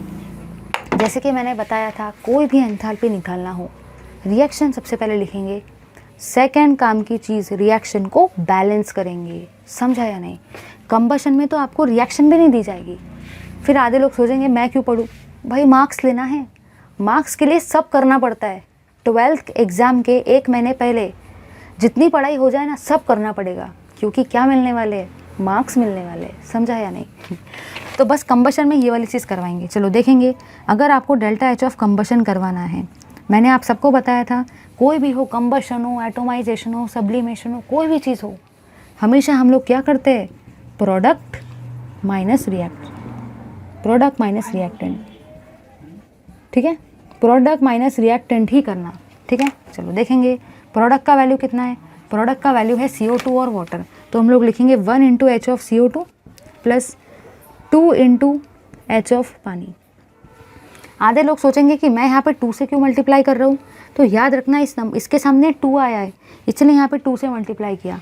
माइनस H ऑफ रिएक्टेंट देखेंगे, रिएक्टेंट कौन से है, CH4, 1 × H of CH4 plus यहाँ पे है O2, तो O2 आ गया। बट देखो भूलना नहीं, O2 के सामने कौन सा नंबर है, 2, इसलिए यहाँ पे भी क्या काय से मल्टीप्लाई करेंगे, 2 से। भूलना नहीं है, जो भी नंबर इसके सामने आएगा ना, जैसे कि पानी के सामने 2 नंबर आया, तो यहाँ पे भी 2 से मल्टीप्लाई करना है, भूलना नहीं। यहाँ पे ऑक्सीजन के सामने 2 नंबर आया, यहाँ पे भी इसको काय से मल्टीप्लाई करेंगे, 2 से मल्टीप्लाई करना, भूलना नहीं। समझा या नहीं? अब आधे लोग सोचेंगे कि अभी तो मैडम ने रिएक्टेंट माइनस प्रोडक्ट बताया था थोड़ी देर पहले, फिर प्रोडक्ट माइनस रिएक्टेंट कैसे हो गया? तो याद करो, मैंने अभी बताया था, दुनिया में कोई भी कैलकुलेशन डेल्टा एच का आया, क्या करोगे, प्रोडक्ट माइनस रिएक्टेंट। बट आप सबने कसम खाई है कि अगर बॉन्ड एंथैल्पी वाला आया ना, सिर्फ बॉन्ड एंथैल्पी वाला, जिसमें आपको बॉन्ड दिखेंगे, उसके ही केस में आप क्या करोगे, रिएक्टेंट माइनस प्रोडक्ट। बाकी सब एरे गेरे के केस में क्या करना है, प्रोडक्ट माइनस रिएक्टेंट। चलो करेंगे इसको सॉल्व, ध्यान से देखेंगे। 1 × H ऑफ CO2 का वैल्यू कितना है, -393.5 प्लस 2 × पानी का वैल्यू कितना है, पानी का वैल्यू है -285.8। ठीक है, माइनस CH4 का वैल्यू कितना है, अगर देखा जाए CH4 का वैल्यू तो है -74.8, और अगर देखा जाए इसका ऑक्सीजन का वैल्यू कितना है, ऑक्सीजन का वैल्यू हमेशा आपको पता होना चाहिए कि वो 0 होता है ना, मैंने आपको बताया भी था, नोट्स में भी दे रखा है। अब हम लोग इसको सॉल्व करेंगे। जब आप इसको सॉल्व करते हो तो इसका वैल्यू आएगा -393.5। ठीक है, माइनस इसको जब मल्टीप्लाई करते हो तो इसका वैल्यू होता है 571.6, साथ ही साथ इसका वैल्यू आता है -+ 74.8, और इसका जो भी फाइनल वैल्यू आपका आता है, फाइनल वैल्यू आएगा -890.3। -890.3 जो है ये आपका फाइनल वैल्यू रहेगा किलो जूल पर मोल में, -893.5 याद रखना है इस वैल्यू को। ठीक है, समझ में आ गया? करते वक्त याद रखना है, ऑक्सीजन 0 मान के चलते हैं। Second thing, product minus reactant करना है। थर्ड थिंग, रिएक्शन लिखोगे, बैलेंस करना है। कंबशन में ऑक्सीजन के साथ ही रिएक्शन करवानी है। फोर्थ थिंग, यहाँ पे मल्टीप्लाई करना भूलना नहीं है। चलो अब देखेंगे नेक्स्ट क्वेश्चन को। तो यहाँ पे गाइस आपके ख़त्म होते हैं शॉर्ट आंसर क्वेश्चंस टाइप 1। चलिए अब हम लोग देखेंगे शॉर्ट आंसर क्वेश्चंस टाइप 2 को। सो चलिए गाइस देखेंगे short answer questions type 2। Type 2 के जितने भी आपके शॉर्ट आंसर क्वेश्चन है वो कितने मार्क के रहेंगे? वो पेपर में रहेंगे 3 मार्क्स के। याद रखना है 3 मार्क्स के है। पेपर का आंसर भी वैसा ही होना चाहिए। चलिए देखेंगे इस टाइप को।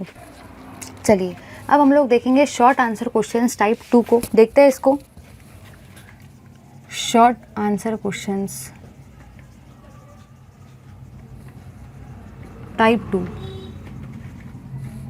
ठीक है। ये जो टाइप 2 के क्वेश्चंस है ये आपके टोटल 3 मार्क्स के रहेंगे, ठीक है। अब चलिए देखेंगे फर्स्ट वाले क्वेश्चन को। फर्स्ट वाले क्वेश्चन में वो आपको बोल रहा है डिफाइन द आइसोलेटेड सिस्टम। तो मैं ऐसा नहीं करने वाली हूँ कि मैं आइसोलेटेड सिस्टम का डेफिनेशन लिखूंगी, आपको समझाऊंगी। आप सबको पता है कि आइसोलेटेड सिस्टम मतलब ही क्या होता है। एक ऐसी सिस्टम जो ना तो एनर्जी को एक्सचेंज कर सकती है ना तो मैटर को एक्सचेंज कर सकती है, उस सिस्टम को हम लोग क्या बोलते हैं? Isolated system. उसका एग्जाम्पल थर्मोस फ्लास्क, पता है ना? थर्मोस फ्लास्क में चीज़ जैसे डालते हैं, गर्म है हॉट है तो वो हॉट ही रहती है ना।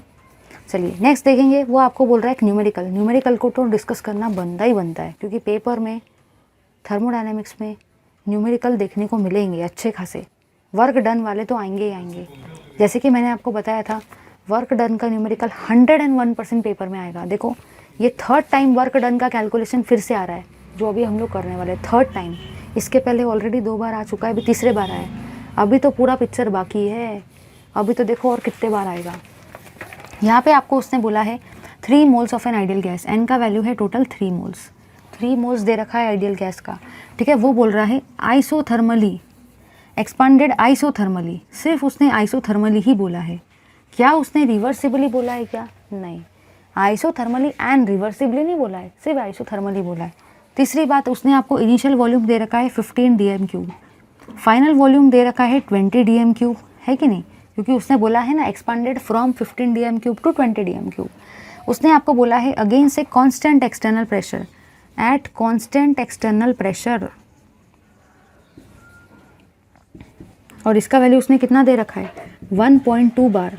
और उसने आपको बोला है कि बताओ वर्क डन का वैल्यू कितना रहेगा।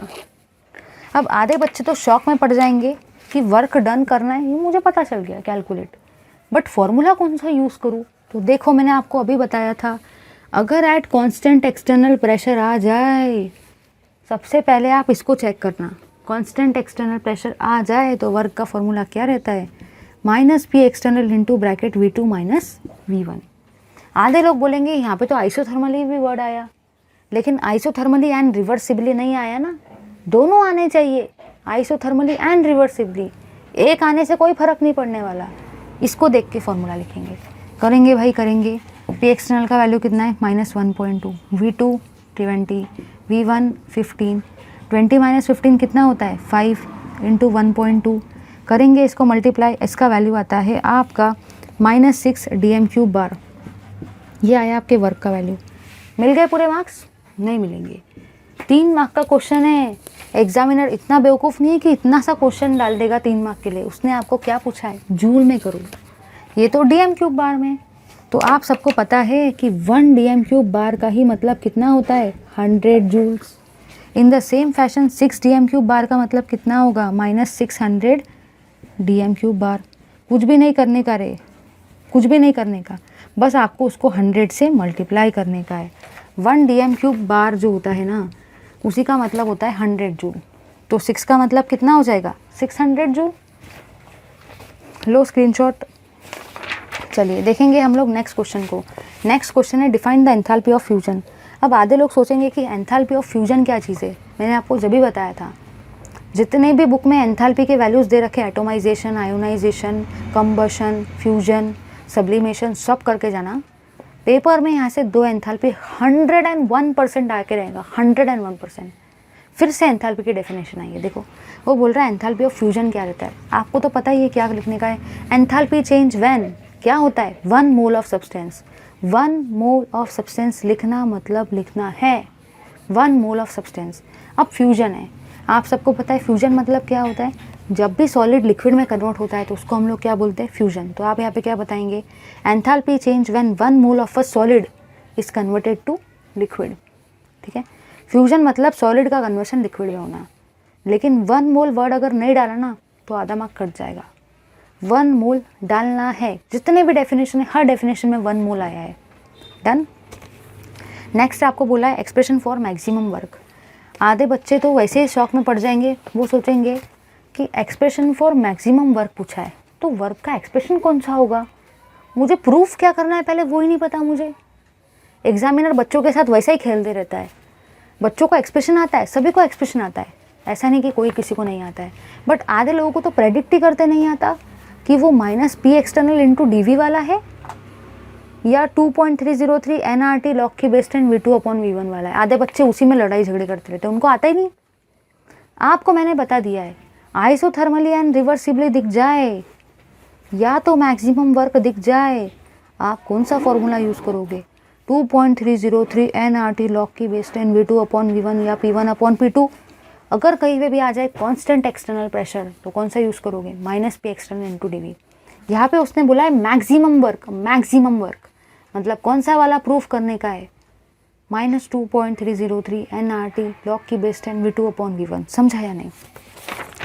अब ये वाला जो प्रूफ है ना, ये प्रूफ बुक में बहुत अच्छे से दे रखा है, बहुत सिस्टमेटिकली दे रखा है बुक में। मैंने यहाँ पे भी आपको एकदम सिस्टमेटिकली दिया है। सिर्फ कैसा है ना, बुक में थोड़े से स्टेप्स बहुत ज़्यादा दिए रहते हैं, खूब सारे पैराग्राफ वगैरह ऐड करके रखे।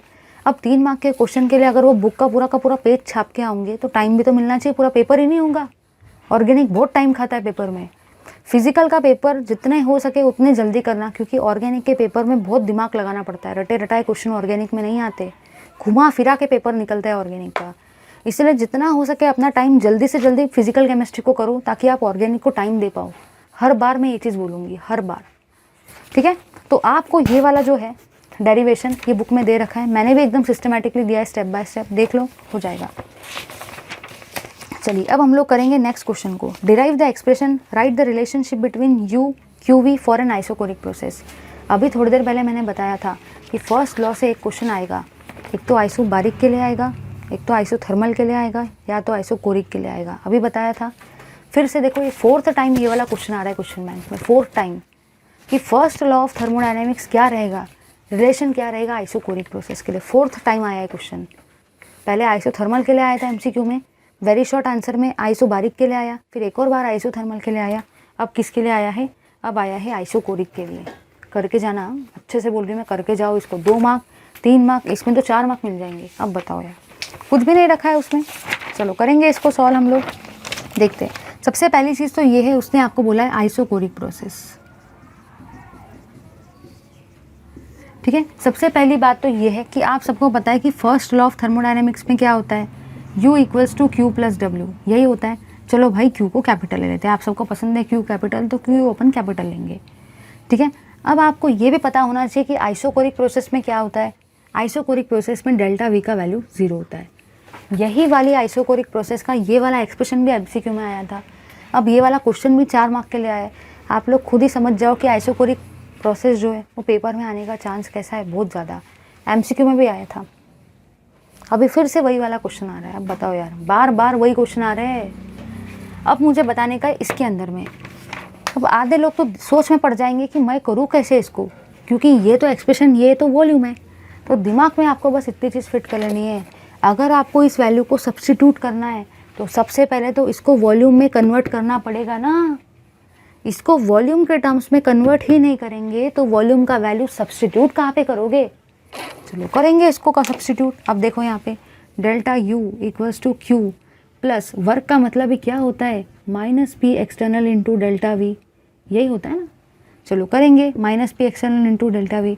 आधे लोग सोचेंगे मैं क्यों करूँ, मेरी मर्जी, मैं नहीं करूँगा। लेकिन समझो ना यार, ΔV का वैल्यू सब्स्टिट्यूट करना है।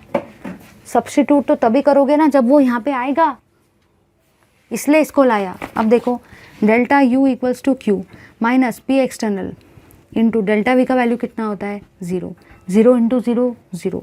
तो ΔU का वैल्यू क्या आया, Q और V। यहाँ पे V क्यों लिखा मैंने, क्योंकि ये आइसोकोरिक प्रोसेस है। वॉल्यूम कैसा रहता है, वॉल्यूम कांस्टेंट रहता है, इसलिए यहाँ पे क्या आया, V। ये QV का मतलब होता है heat transfer at constant volume, heat transfer और heat changes at constant volume. याद कर लेना है, बस अच्छे से याद कर लो। सिर्फ इतना सा करने से देखो तो 4 मार्क मिल जाएंगे। 4 मार्क मिलना मजाक नहीं है ना, ठीक है। चलिए अब हम लोग मूव करेंगे अपने नेक्स्ट क्वेश्चन की तरफ। नेक्स्ट क्वेश्चन कहता है आपको derive the standard enthalpy of formation. फिर से देखो, मैंने अभी आपको बताया था स्टैंडर्ड एंथैल्पी वाले क्वेश्चन बार बार आ रहे हैं।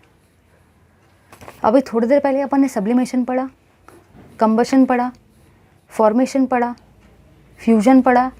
अभी 5th टाइम ये वाला फिर से क्वेश्चन आया, स्टैंडर्ड एंथैल्पी ऑफ फॉर्मेशन।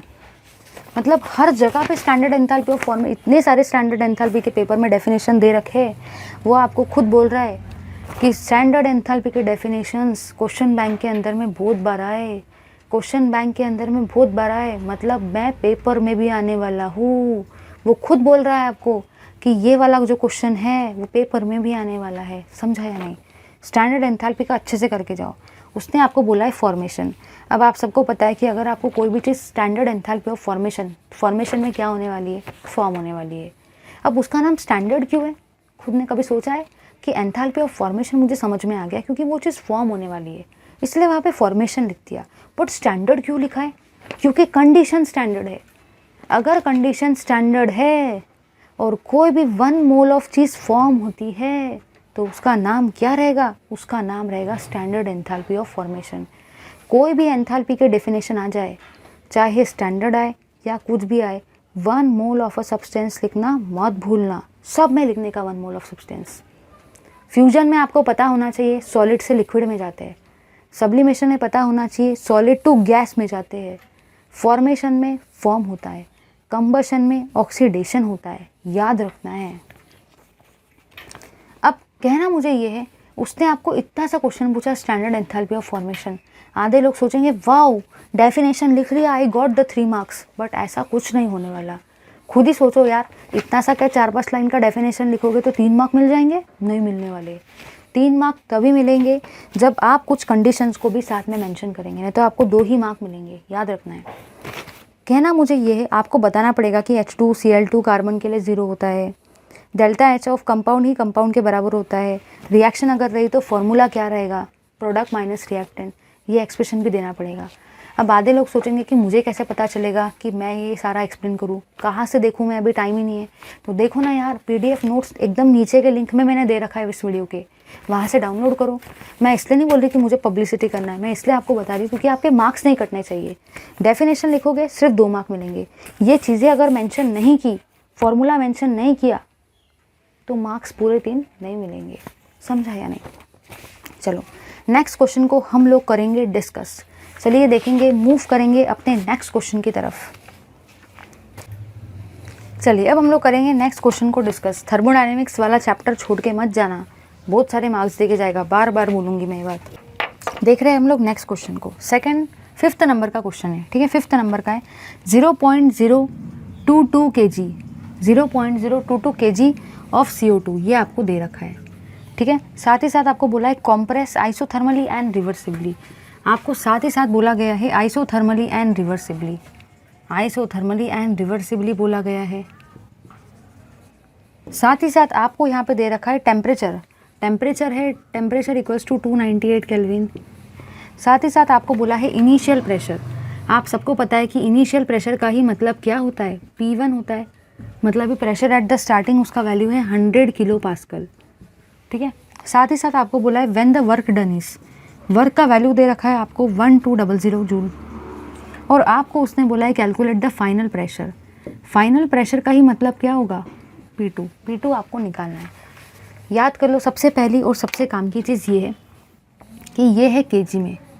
इस केजी को सबसे पहले तो ग्राम में कन्वर्ट करेंगे। देखो ध्यान से, अगर मैं इसको ग्राम में कन्वर्ट करने जाती हूँ, आप सबको पता है कि 1 kg का मतलब कितना होता है? 1000 ग्राम्स। तो इतना kg का मतलब कितना होगा? 0.022 इंटू 1000। इसी का मतलब इसका वैल्यू कितना आएगा? इसका वैल्यू आएगा 22 ग्राम्स, ठीक है। अगर मैं बात करती हूँ मॉलिक्यूलर मास की, तो मॉलिक्यूलर मास जो होता है CO2 का, उसको देखो हम लोग कैसे लिखते हैं, C plus O into 2। C का वैल्यू कितना होता है 12 और ऑक्सीजन का कितना होता है 16, तो टोटल वैल्यू कितना आएगा 44। ठीक है, अब सबसे पहले मैं निकालूंगी नंबर ऑफ़ मोल्स। आधे लोग बोलेंगे मैं नंबर ऑफ़ मोल्स क्यों निकालूं, मुझे तो फाइनल प्रेशर निकालने के लिए बोला है। याद कर लो, अगर नंबर ऑफ़ मोल्स ही नहीं निकालेंगे तो फाइनल प्रेशर कहाँ से निकालोगे, समझा या नहीं। देखो इधर नंबर ऑफ़ मोल्स का ही मतलब होता है मास अपॉन मॉलिक्यूलर मास, यही होता है ना। अब देखो ध्यान से, मास का वैल्यू कितना है, मास का वैल्यू है 22 ग्राम्स, मॉलिक्यूलर मास का वैल्यू कितना है 44 ग्राम पर मोल। 22 डिवाइडेड बाय 44 कितना होता है 1/2, 1/2 मतलब ये कितना होता है 0.5 मोल, समझा या नहीं। चलो ये तो हो गया, आगे करने का है। वर्क का फॉर्मूला क्या होता है -2.303 nRT log की बेस 10। आपको याद रखना है कि P1/P2 यूज़ करें या V2/V1। तो देखो यहाँ पे प्रेशर बोला गया है तो P1/P2 यूज़ करेंगे। आधे लोग सोचेंगे ये वाला क्यों फॉर्मूला यूज़ कर रहे हैं, तो देखो ना यहाँ पे आइसोथर्मली एंड रिवर्सिबली आया। जब भी आइसोथर्मली एंड रिवर्सिबली आता है हम लोग ये फॉर्मूला यूज़ करते हैं वर्क का। समझ में आ गया ना। ये वीडियो देखने के बाद एटलीस्ट आप पूरे क्लियर हो जाओगे कि वर्क का कौन सा फॉर्मूला कब यूज़ करने का है। ठीक है, चलिए देखेंगे यहाँ पे देखते हैं -2.303। एन का वैल्यू कितना है 0.5। आर का वैल्यू आप सबको याद रखना है, कभी भी आर का वैल्यू दिया नहीं जाता है 8.314, याद कर लो इसको। टेम्परेचर का वैल्यू कितना दे रखा है 298 इंटू लॉग की बेस 10। P1/P2, P1 का वैल्यू कितना दिया है 100 किलो पास्कल, P2 का वैल्यू निकालना है। आधे लोग सोचेंगे इसको किलो पास्कल को कन्वर्ट करूँ या नहीं, कोई ज़रूरत नहीं है। P1 का वैल्यू 100 किलो पास्कल के टर्म्स में ना, P2 जब निकालोगे उसका भी यूनिट क्या रहेगा किलो पास्कल। ठीक है, इसको अपन सॉल्व करेंगे। वर्क का वैल्यू कितना दे रखा है, वर्क का वैल्यू आपको यहाँ पे दे रखा है, देखते हैं वर्क का वैल्यू है 1200 जूल्स। ठीक है, और वो भी कितना है माइनस प्लस आपको ध्यान देने का है। ठीक है, अब हम लोग को इसको सॉल्व करने का है। जब भी मैं इसको सॉल्व करूँगी तो सबसे पहले मुझे वैल्यूज़ को पुटअप करना है। सबसे पहले आप इस पोर्शन का कैलकुलेशन करोगे, तो इस पोर्शन का कैलकुलेशन मैंने भी किया है, आप भी करोगे। आपका इस पोर्शन का कैलकुलेशन आता है 2852.9 आएगा आपका वैल्यू, और ये है आपका 1200। ठीक है, इंटू में है आपका लॉग की बेस 10 100/P2। ठीक है, चलो ये तो हो गया। अब हम लोग को आगे सॉल्व करना है। आगे देखो हम लोग कैसे सॉल्व करेंगे इसको। अगर मैं लेती हूँ लॉग की बेस 10 100/P2, थोड़ा सा भारी तो जाएगा यार, थर्मोडायनेमिक्स के न्यूमेरिकल्स है। पेपर में अगर 6 या 8 मार्क दे के जा रहे तो थोड़े से तो भारी रहेंगे ना, 12th में हो आप सारे के सारे, भूलना नहीं है। ये है 1200, माइनस तो एज इट इज़ था।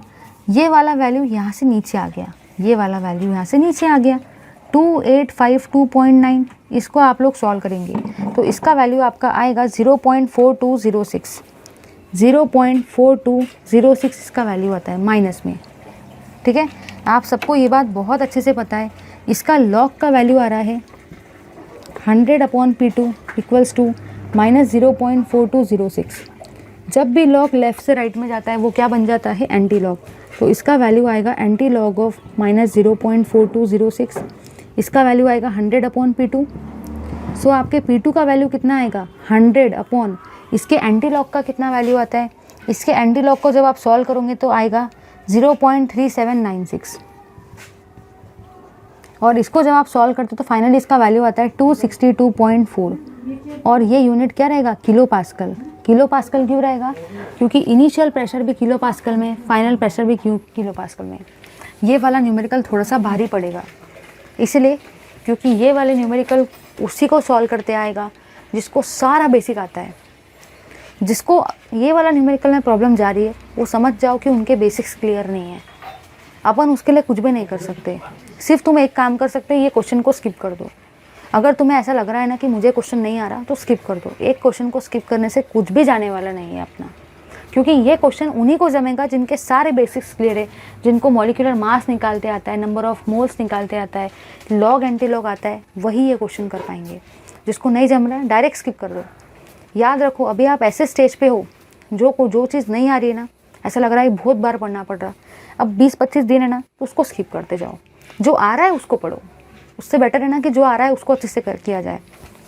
चलो ठीक है गाइस, अब हम लोग देखेंगे नेक्स्ट। फिर से 6th वाले क्वेश्चन में देखो क्या आया, define the following terms enthalpy of vaporization. कितने बार आया है क्वेश्चन, अभी 7th टाइम में क्वेश्चन पूछा गया है।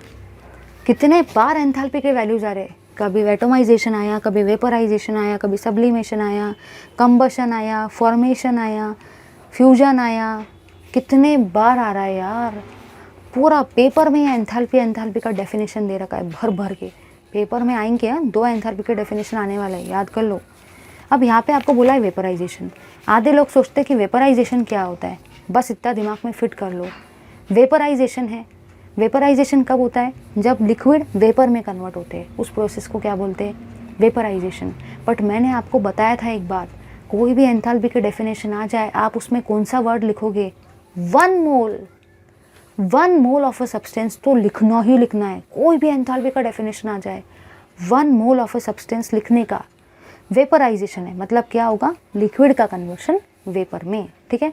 आधे लोग सोचेंगे फ्रेम कैसे करूँ डेफिनेशन को, बुक में भी उतना क्लियरली नहीं है, तो मैंने फ्रेम करके नोट्स में डाला है, देख लेना। नेक्स्ट है standard enthalpy of combustion. Combustion का भी तीसरे बार आ गया। बताओ यार क्या करना पड़ता है, सबको पता है, अभी मैंने बताया था।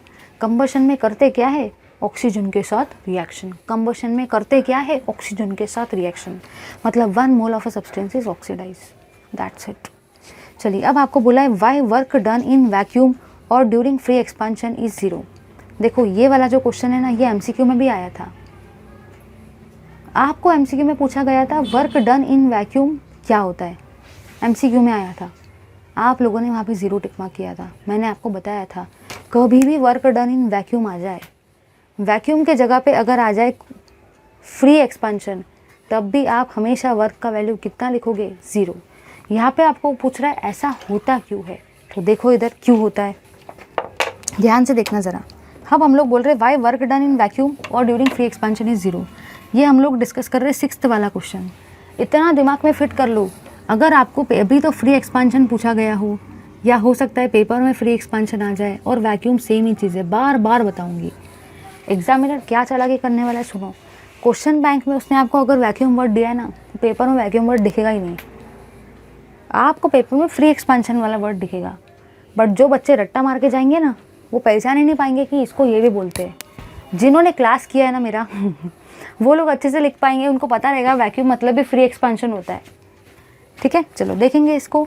यहाँ पे वो बोल रहा है ऐसा क्यों होता है, तो देखो वर्क का मतलब होता है -P एक्सटर्नल इंटू dV। अब आप लोग खुद ही सोचो, वैक्यूम है, फ्री एक्सपांशन है, फ्री मतलब क्या होता है, किसी का कोई रेस्ट्रिक्शन नहीं, जहाँ मेरी मर्जी मैं वहाँ घूमने जाऊँगी, जहाँ मेरी मर्जी मैं वहाँ पे जाऊँगी, क्योंकि मैं कैसी हूँ, फ्री हूँ। तो कोई भी गैस अगर फ्री होती है ना, तो वो जहाँ पे जाना का उसका मन करता है वो वहाँ पे जा सकती है, फ्रीली जा सकती है, कोई रेस्ट्रिक्शन नहीं, कोई बंधन नहीं। मतलब वहाँ पे आपका एक्सटर्नल प्रेशर क्या रहता है, वहाँ पे आपका एक्सटर्नल प्रेशर 0 रहता है। फोर्स करने के लिए कोई मम्मी या कोई पापा नहीं आते। एक्सटर्नल प्रेशर कैसा रहता है, 0। बिंदास रहते, मस्त रहते, फ्रीली इधर उधर घूमते रहते, जहाँ मन करता है वहाँ पे घूमते, क्योंकि फ्री एक्सपांशन है। और एक्सटर्नल प्रेशर कैसा है, 0। अब इसका वैल्यू अगर 0 हो जाए, 0 इंटू डेल्टा वी, 0 एनीथिंग, कोई भी चीज़ को 0 से मल्टीप्लाई किया तो क्या हो जाएगा, 0 हो जाएगा। समझा या नहीं। चलो नेक्स्ट क्वेश्चन को डिस्कस करेंगे हम लोग। नेक्स्ट क्वेश्चन में अब आ रहे हैं फाइनली गाइस हम लोग लॉन्ग आंसर क्वेश्चंस पे। लॉन्ग आंसर क्वेश्चंस जो होते हैं वो हर किसी के एक अच्छी खासी उम्मीद होते हैं, वो सोचते चलो यार पेपर कैसा भी गया, लॉन्ग आंसर क्वेश्चन में भगवान कोई ऐसे क्वेश्चन डाल देना जिस जो हमसे जम जाए। क्योंकि लॉन्ग आंसर क्वेश्चन को पता है सॉल्व करने का फ़ायदा क्या होता है, डायरेक्टली आपको वहाँ पे 4 मार्क्स मिल जाते हैं लॉन्ग आंसर क्वेश्चन को सॉल्व करने से, है ना। इसलिए ये क्वेश्चन बहुत ज़्यादा इंपॉर्टेंट होते हैं, ध्यान से देखना। थर्मोडायनेमिक्स में मुझे पता है न्यूमेरिकल्स आपको थोड़े भारी जाएंगे, मैं फिर से बोल रही हूँ न्यूमेरिकल्स भारी जाएंगे थोड़े से, उन्हीं को करते आएंगे जो न्यूमेरिकल का प्रैक्टिस करेगा।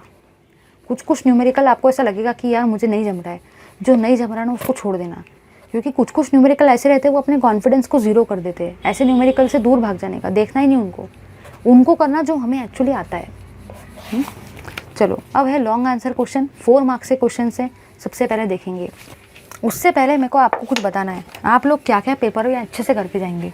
सारे के सारे एंथैल्पी का डेफिनेशन, जितने भी एंथैल्पी है ना बुक में, सब एंथैल्पी करके जाना। यहाँ से कोई भी 2 एंथैल्पी का डेफिनेशन 101% पेपर में आएगा।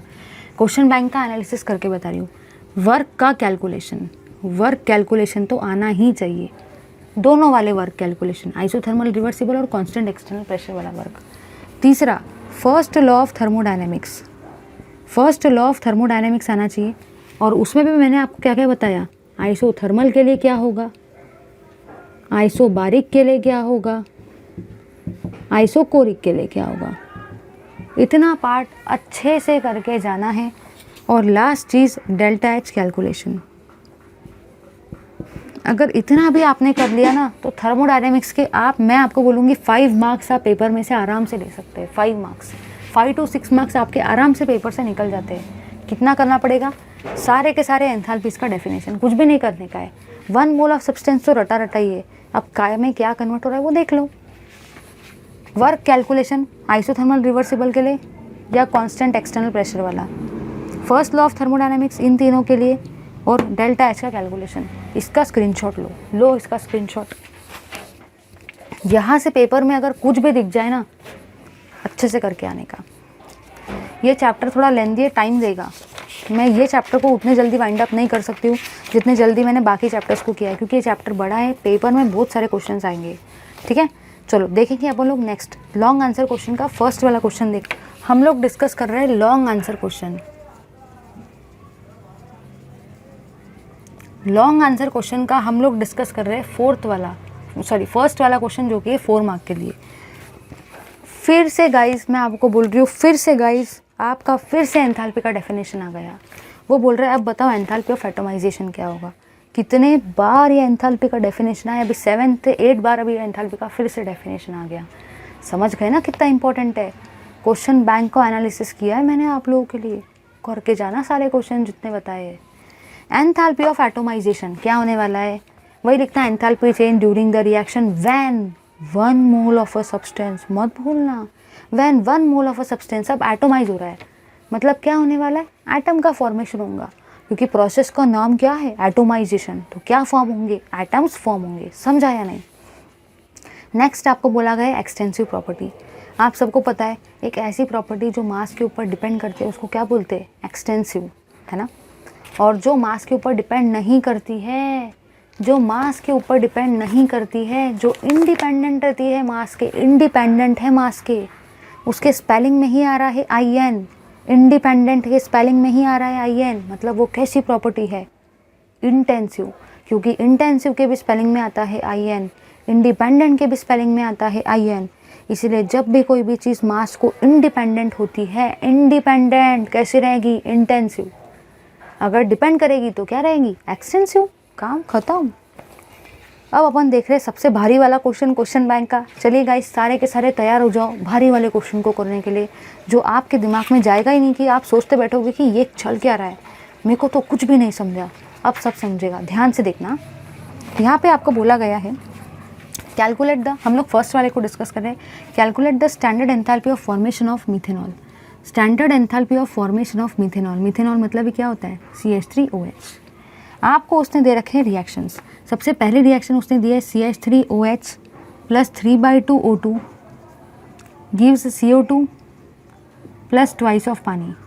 सेकेंड रिएक्शन उसने आपको दे रखी है carbon in presence of graphite. ठीक है, उसमें आप लोग डाल रहे हो O2 और उससे आपको मिल रहा है CO2। थर्ड क्वेश्चन उसने आपको दिया है H2 plus half of O2 और वो आपको दे रहा है पानी। ठीक है, इतने रिएक्शन दे रखे। साथ ही साथ आपको इसके लिए डेल्टा एच का वैल्यू दे रखा है -726, इसके लिए डेल्टा एच का वैल्यू दे रखा है -393 और इसके लिए डेल्टा एच का वैल्यू दे रखा है -286। ठीक है, चलो अब देखना, ध्यान से देखने का। उसने आपको सबसे पहली चीज़ तो फॉर्मेशन ऑफ CH3OH बोला है। आधे बच्चे तो कुछ भी नहीं करते, वो क्या करते, वो देखते, वो बोलते हाँ मुझे पता है मुझे पता है, सबको ऐड कर देते, आंसर ला लेते, क्वेश्चन कैसा कर देते, गलत। ध्यान से देखो ना, यहाँ पे फॉर्मेशन बोला है। फॉर्मेशन मतलब ये चीज़ कौन से साइड में लाने का है, राइट हैंड साइड में, क्योंकि इसका फॉर्मेशन बोला है तो आपको इसको राइट हैंड साइड में ही लाने का है। बट आप देखो मिथेनॉल तो लेफ्ट हैंड साइड में, क्या ये राइट हैंड साइड में है, नहीं है। मैंने आपको अभी बताया, आपको इसको राइट हैंड साइड में क्यों लाना है, क्योंकि इसका फॉर्मेशन बोला है, तो फॉर्म तो राइट हैंड साइड में होगा, लेकिन ये तो लेफ्ट हैंड साइड में आ गया। मतलब सबसे पहले फर्स्ट रिएक्शन को हम लोग क्या करेंगे, रिवर्स करेंगे। क्यों करेंगे? क्योंकि मुझे इसका फॉर्मेशन पूछा है। फॉर्मेशन मतलब राइट हैंड साइड, तो इसको रिवर्स कर देंगे भाई रिवर्स। देखो रे देखो, कर दिया रिवर्स। ये वाली चीज़ को जब रिवर्स करेंगे तो ये लेफ्ट हैंड साइड में आ जाएगा। CO2 प्लस ट्वाइस ऑफ पानी लेफ्ट हैंड साइड में आया। ये वाली चीज़ कहाँ चले जाएगी? राइट हैंड साइड में चले गई भाई, चले गई राइट हैंड साइड में। ये आ गया लेफ्ट हैंड साइड में, ये आ गया राइट हैंड साइड में। ठीक है, चलो देखो अब क्या होगा यहाँ पे। अब आप लोग खुद ही बताओ, जब इस रिएक्शन को रिवर्स किया तो माइनस का कन्वर्शन काय में हो जाएगा, माइनस काय में चेंज हो जाएगा प्लस में। तो यहाँ पे आपका डेल्टा H का वैल्यू क्या हो जाएगा? +726। समझा या नहीं? इसको कर दिया रिवर्स तो माइनस का कन्वर्शन काय में हो गया? प्लस में। चलो ये तो हो गया। Second reaction as it is लिखेंगे, carbon plus O2 give CO2, इसलिए उसका डेल्टा H भी एज इट इज़ लिखेंगे -393। थर्ड रिएक्शन थी आपकी H2 plus half of O2 gives H2O, और यहाँ पे आपके डेल्टा H का वैल्यू कितना दे रखा है? -286। अब थोड़ा सा ध्यान देना, थोड़ा सा। आधे लोग सोचेंगे चलो मैंने कर लिया, सॉल्व कर लिया। यस, देखो ध्यान से, सबसे पहले इसका फॉर्मेशन बोला था, इसको राइट हैंड साइड में लाना था, इसको रिवर्स कर दिया, तभी तो ये राइट हैंड साइड में आएगा। इसको रिवर्स कराया तो साइन भी क्या हो जाएगा? रिवर्स। माइनस का कन्वर्शन काय में हो जाएगा? प्लस में। अब बाकी चीज़ तो एज इट इज़ थी, लेकिन ध्यान से देखना, ध्यान से। पहले देखो, यहाँ पे एक CO2 है, यहाँ पे भी एक CO2 है। ओके, यहाँ पे पानी कितने हैं? 2। यहाँ पे पानी कितना है? 1। ये तो इनजस्टिस हो गया ना, एक तरफ है पानी 2, एक तरफ है पानी 1, ये तो इनजस्टिस हो गया। तो अगर मुझे पानी को 2 करना है तो मुझे यहाँ पे कौन से नंबर से मल्टीप्लाई करना पड़ेगा? 2 से। तो मैं हर तरफ 2 से मल्टीप्लाई करूँगी। ऐसा नहीं कि बस यहाँ पे कर दिया हो गया मेरा काम, ऐसा नहीं चलेगा। यहाँ पे किया तो यहाँ पे भी हम लोग उसको 2 से मल्टीप्लाई करेंगे, यहाँ पे भी 2 से मल्टीप्लाई करेंगे, यहाँ पे भी 2 से मल्टीप्लाई करेंगे। बस हो गया? नहीं, यहाँ पे भी 2 से मल्टीप्लाई करना पड़ेगा। समझा या नहीं? सबसे पहले इसको रिवर्स करवाया। क्यों करवाया? क्योंकि इसका फॉर्मेशन करना है, राइट हैंड साइड में आना चाहिए ना। सेकेंड थिंग, उसको रिवर्स कराए, इसको रिवर्स करना मत भूलना, माइनस का प्लस। तीसरी थिंग, आपने यहाँ पे ये देखा CO2 एक है, ठीक है भाई, यहाँ पे तो पानी 2 है, यहाँ पे तो 1 ही था, सबको 2 से मल्टीप्लाई किया। अब इसको सॉल्व करेंगे। देखो इधर आप लोगों ने यहाँ पे क्या देखा? एक CO2 से एक CO2 कैंसिल, ठीक है। साथ ही साथ और आप लोग यहाँ पे क्या देखने वाले हो? ध्यान से देखते चलो, मैं बताते जाती हूँ। 2 पानी से 2 पानी क्या हो गए? कैंसिल। अब क्या बचा? एक कार्बन बचा, साथ ही साथ 2 हाइड्रोजन बचे, और साथ ही साथ ये 2 से 2 कैंसिल हो गया। तो 1 ऑक्सीजन प्लस 1 ऑक्सीजन कितना बचा? 2 ऑक्सीजन, ठीक है। और यहाँ पे क्या आएगा? CH3OH plus 3/2 oxygen. अब देखो क्या होगा? एक कार्बन प्लस 2 हाइड्रोजन। आप इस रिएक्शन को बैलेंस भी करवा सकते हो, अदरवाइज ऐसा भी रखा तो भी सही है, कोई फ़र्क नहीं पड़ने वाला, ठीक है, चलता है ऐसा भी। या तो इसको इधर लेके जाओ माइनस करो, उससे हमें कोई लेना देना नहीं है। अब देखो यहाँ पे आ जाओ, ये है +726, ध्यान से देखना, -393, और यहाँ पे है आपका -2 × 286 का वैल्यू कितना आता है वो भी ज़रा देख लो। 2 × 286 का वैल्यू कितना आएगा? 2 × 286 का वैल्यू आप जब सॉल्व करोगे तो वो आएगा 572। जब भी आप इसको सॉल्व करते हो इसका वैल्यू होता है -239 kJ/mol। आई होप सबका ये एकदम बेस्ट तरीके से क्लियर हो गया है डेल्टा H ऑफ फॉर्मेशन, ठीक है। सबसे पहली बात ये भी आने के चांसेस है, रिवर्स कराएंगे, माइनस का प्लस में कन्वर्ट हो जाएगा। यहाँ पे पानी 2 थे, 2 से मल्टीप्लाई करेंगे सारे के सारे रिएक्शन को, ये भी 2 से मल्टीप्लाई होगा, फिर ध्यान से सॉल्व करेंगे। क्वेश्चन बैंक है ना थर्मोडायनेमिक्स का, बहुत बड़ा है, टाइम तो लगेगा लेकिन बड़ा है, मार्क्स भी तो उतने देके जा रहा ना। चलो अब देखेंगे नेक्स्ट क्वेश्चन को। नेक्स्ट क्वेश्चन आपको बोला गया क्वेश्चन नंबर 2 को बॉन्ड एंथैल्पी बोला गया है। बॉन्ड एंथैल्पी फिर से देखो डेफिनेशन आई है एंथैल्पी की, भूलना मत। क्या होने वाला है? ऐसी चीज़ में आपके 1 मोल ऑफ बॉन्ड जो है वो टूटने वाले हैं। डिसोसिएट होने वाले हैं, लेकिन 1 मोल लिखना मत भूलना क्योंकि नाम क्या है, एंथैल्पी। नेक्स्ट बोला गया एंथैल्पी ऑफ आयोनाइजेशन। अब तो मैं क्या बोलूँ यार, 9th टाइम में डेफिनेशन पूछी गई है एंथैल्पी की। कभी ionization, vaporization, atomization, sublimation, formation, fusion, combustion, vaporization, कितने बार आए। मेरे को तो लगता है पूरे डेफिनेशन उन्होंने क्वेश्चन बैंक में भर दिए। 2 आके रहेंगे। एंथैल्पी ऑफ आयोनाइजेशन क्या होने वाला है, आप ही बता दो। एंथैल्पी है मतलब 1 मोल तो आने वाला है, 1 मोल ऑफ सब्सटेंस। अब आयोनाइजेशन है मतलब क्या होंगे, 1 मोल ऑफ सब्सटेंस आयोनाइज होंगे, आयंस फॉर्म होंगे। क्यों फॉर्म होंगे, क्योंकि नाम ही है आयोनाइजेशन, इसलिए फॉर्म कौन होंगे, आयंस। तो जब आप डेफिनेशन को पढ़ोगे तो ऐसा नहीं कि रट्टा मारोगे, तो रट्टा मारोगे तो भूल जाएंगे। आपको क्या करना है, समझना है, उसका नाम को देखो और समझ जाओ। अब करते हैं नेक्स्ट क्वेश्चन को। नेक्स्ट क्वेश्चन को हम लोग देख रहे हैं, calculate the standard enthalpy of the reaction. आपको बोला गया स्टैंडर्ड एंथैल्पी ऑफ रिएक्शन निकालो। चलिए देखते हैं इस क्वेश्चन को। हम देखेंगे स्टैंडर्ड एंथैल्पी ऑफ रिएक्शन को, कैलकुलेशन को देख रहे हैं। अब आप लोग ही मुझे बताओ, अगर मैं ये पूरे के पूरे सॉल्यूशन को 2 घंटे के जगह पे सिर्फ 15 मिनट, 20 मिनट, 25 या 30 मिनट में समझा दूँ तो क्वालिटी भी कैसी रहेगी यार। देखो मेरी सबसे रिक्वेस्ट है, मुझे पता है कि सबका हालत कैसा है, सिर्फ मैक्सिमम 20 या 25% ही बच्चे होंगे जिसने पढ़ाई की होंगी। बाकी लोग तो मैं पता है मेरे को कैसी हालत है सभी की, क्योंकि सिनेरियो ही कुछ ऐसा था। क्या करेंगे हम लोग, कुछ भी नहीं कर सकते। लेकिन अब क्या होगा, कम से कम आपने चैप्टर नहीं पढ़ा ना, जाने दो। क्वेश्चन बैंक को भी तो अच्छे से करके जाओ यार। ऐसा नहीं कि क्वेश्चन बैंक में 25-25 मिनट में निपटा रहे हो, 25-30 मिनट में पढ़ के। वो 25-30 मिनट में इतने सारे क्वेश्चन क्या सच में समझने वाले क्या, वो सिर्फ दूसरों को दिखाने के लिए रहेगा कि मैंने ये भी पढ़ लिया, मैंने वो भी पढ़ लिया। लेकिन असली में क्या सच में आपको आता भी है, वो नहीं आता। कोई भी चीज़ इतनी आसान नहीं होती कि वो 25 या 30 मिनट या 35 मिनट्स में आपको पूरी समझ जाए। उसको कम से कम आपको 2 से ढाई घंटे देने पड़ते हैं। कोई भी चीज़ इतनी ईजी नहीं होती है जितनी आप समझते हो, समझा ना। भले ही चैप्टर को ढंग से नहीं पढ़ा हो ना, कोई बात नहीं, क्वेश्चन बैंक तो भी यार अच्छे से करो। कम से कम 2 घंटे जा रहे ना मेरे साथ में, जाने दो ना, बट 2 घंटे को दो। चलो देखते हैं इस क्वेश्चन को।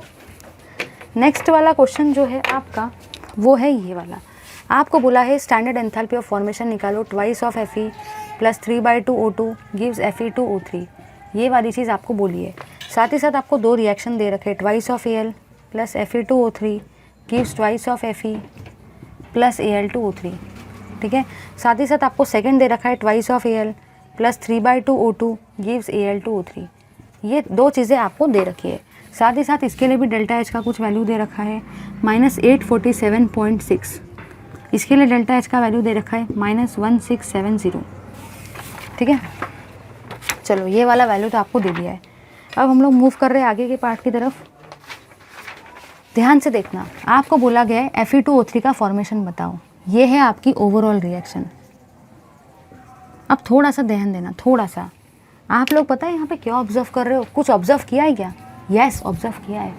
ओवरऑल रिएक्शन में Fe2O3 कौन से डायरेक्शन में आ रहा है, राइट हैंड साइड में, क्योंकि आपको Fe2O3 का फॉर्मेशन एक्सप्लेन करना है। अभी थोड़ी देर पहले ही ऐसी सेम रिएक्शन की थी फॉर्मेशन ऑफ मिथेनॉल के लिए, सेम रिएक्शन है ये वाली।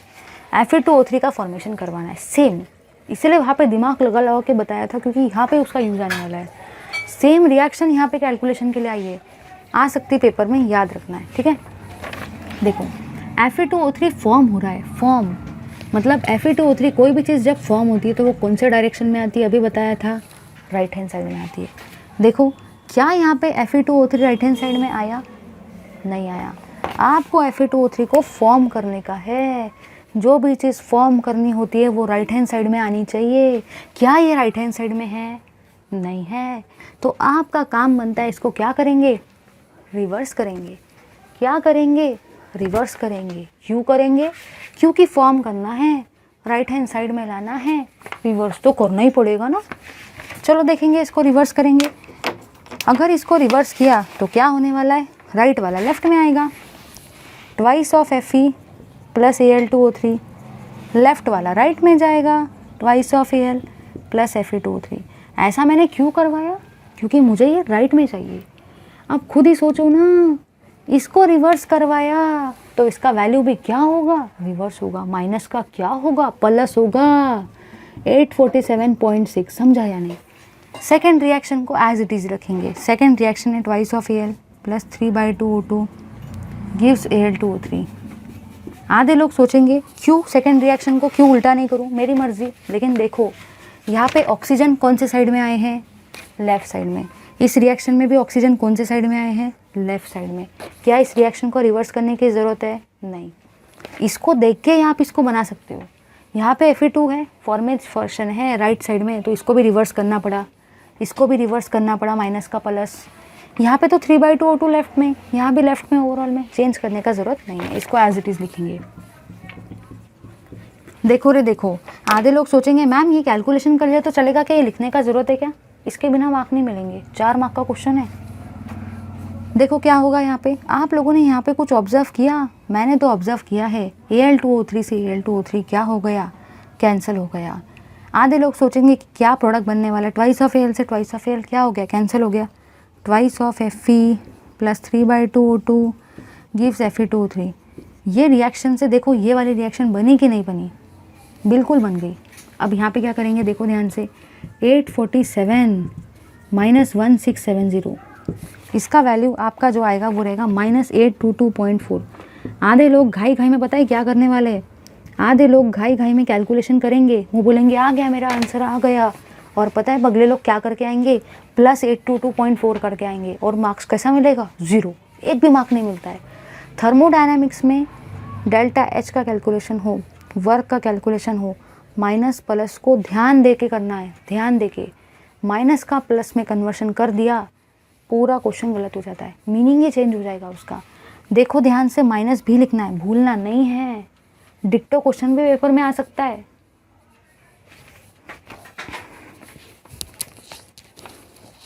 चलो देखेंगे हम लोग थर्ड वाले क्वेश्चन को। How much heat is evolve when 12 gram of CO reacts with NO2। वो आपको बोल रहा है 12 ग्राम ऑफ CO जब रिएक्ट करते हैं NO2 के साथ में, तो आपको वो पूछ रहा है कितनी हीट एवॉल्व होती है। चलिए देखेंगे, बहुत मस्त क्वेश्चन है। सीरियसली ये क्वेश्चन देख के खुश हो गया मेरा दिल, इतना बढ़िया क्वेश्चन है। यहाँ पे पूरा एक्चुअली कंसेप्ट लगता है, जिसको कंसेप्ट आता है ना, जिसको कोर ऑफ द कंसेप्ट आता है, वही ये क्वेश्चन को कर पाएगा। अरे गहरे ये क्वेश्चन को हाथ भी नहीं लगा पाएंगे, इतना मस्त क्वेश्चन है। चलिए देखेंगे इस वेरी इंटरेस्टिंग और मेरे सबसे फेवरेट क्वेश्चन को। ये सारे के सारे क्वेश्चन है 4 मार्क के, अच्छे से करके जाना, 4 मार्क मिल जाते हैं यार, बहुत बहुत है।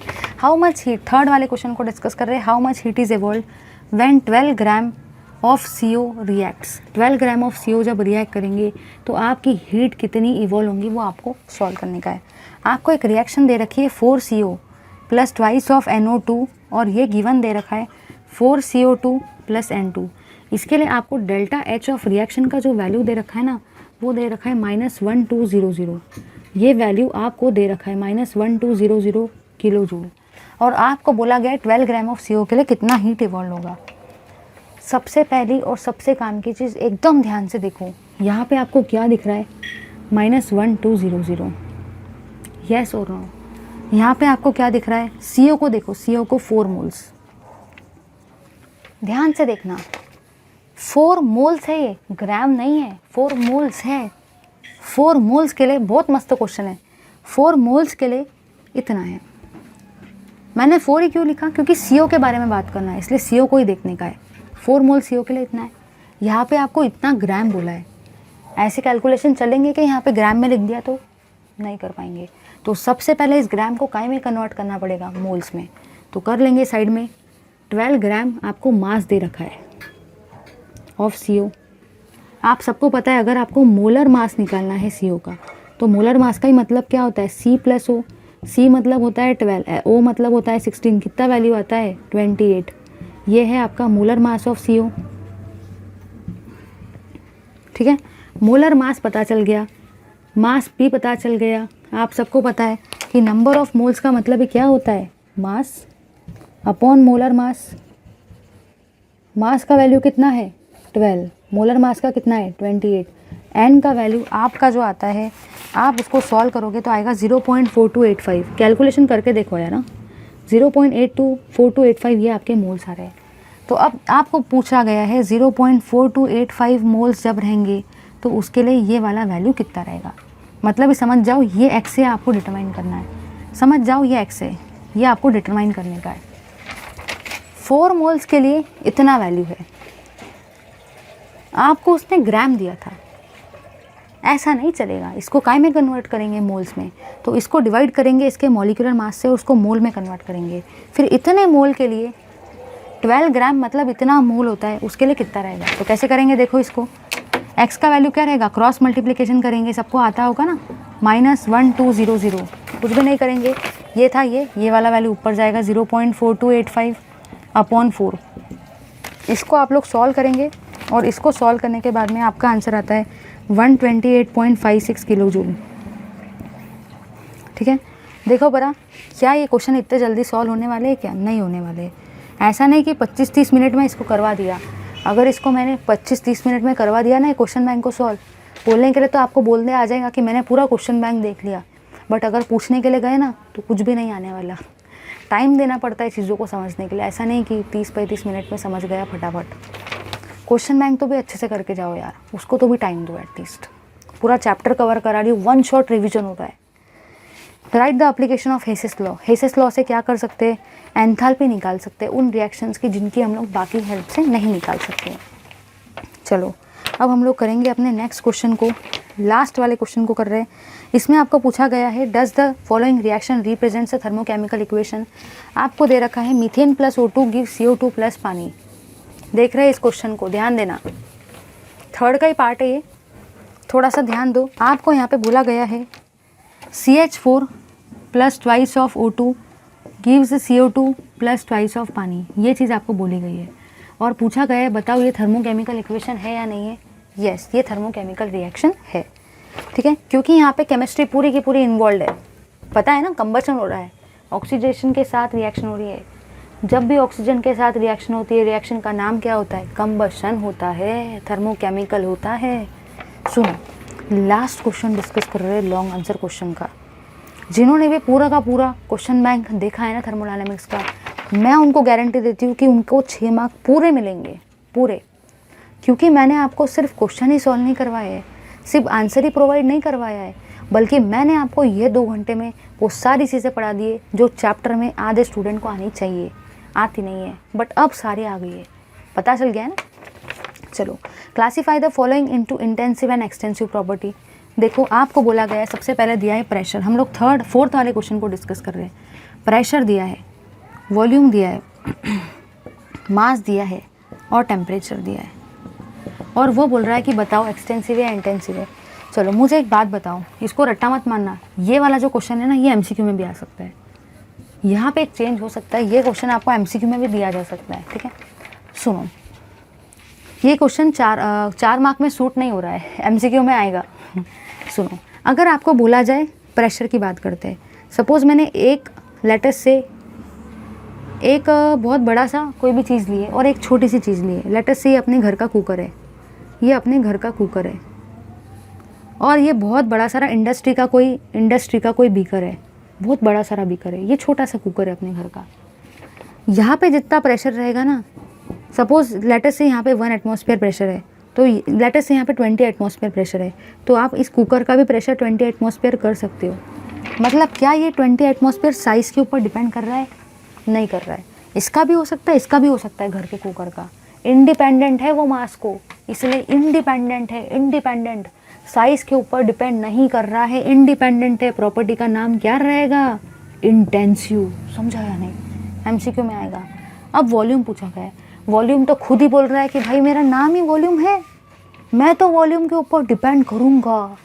अगर वो वॉल्यूम के ऊपर डिपेंड करेगा, उसका नाम ही है वॉल्यूम, डिपेंड करेगा तो क्या रहेगा? Extensive. Depend, extensive, independent, intensive. अब मास, वो खुद बोल रहा है मेरा तो नाम ही मास है, मैं तो मास के ऊपर डिपेंड करने वाला हूँ। डिपेंड, क्या नाम रहेगा? एक्सटेंसिव। लास्ट आ जाओ, ये तो बहुत बार डिस्कस किया है। आप लोग बकेट भर के पानी लो, उसका सपोज टेम्परेचर है 100 डिग्री सेल्सियस, बकेट में से मग्गा भर के पानी निकाला, उसका भी टेम्परेचर है 100 डिग्री सेल्सियस। क्या इसी साइज़ के ऊपर डिपेंड कर रहा है? यहाँ पे बकेट भर के पानी का भी टेम्परेचर 100 है, यहाँ पे मग्गे भर के पानी का भी टेम्परेचर 100 ही है। साइज़ के ऊपर डिपेंड किया? नहीं, इंडिपेंडेंट है। कौन सी प्रॉपर्टी रहेंगी? इंटेंसिव। एक ये वाला क्वेश्चन जो है ना, ये MCQ में भी आया है, ये वाला क्वेश्चन फिर से रिपीट हुआ है। एक तो ये MCQ में आएगा, या तो ये MCQ में आएगा, ठीक है। 1 मार्क पूरे मिल जाएंगे सिर्फ एक राइट से। चलिए लास्ट में आपको बोला गया स्टेट फंक्शन कौन से होते हैं। आप सबको पता है कि ऐसे फंक्शन जो स्टेट के ऊपर डिपेंड करते हैं, इसलिए उनका नाम क्या है, स्टेट फंक्शन। वो खुद बोल रहे हैं मेरा नाम ही है स्टेट फंक्शन, तो मैं तो स्टेट के ऊपर डिपेंड करूँगा। अब आधे लोग सोचते हैं कि स्टेट फंक्शन के एग्जाम्पल कौन से, तो देखो ध्यान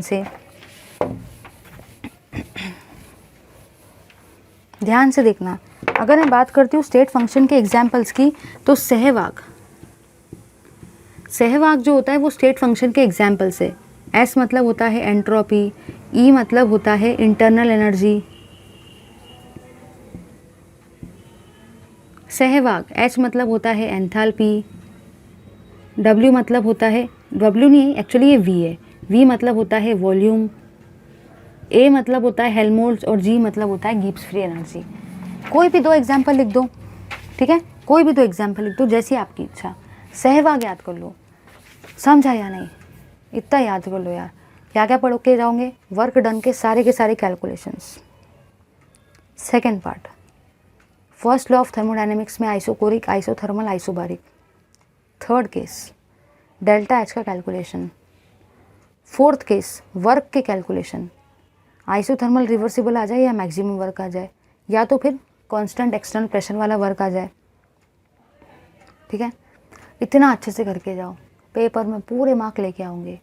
thank you very much for watching this video. अब देखो यार, इतने अच्छे वीडियो के लिए, इतने बढ़िया वीडियो के लिए कमेंट और लाइक तो बनते ही है, क्योंकि अभी और रिमेनिंग कितने चैप्टर्स बचे हुए हैं अपने, 12 चैप्टर्स, 4 हो गए, 12 और बचे।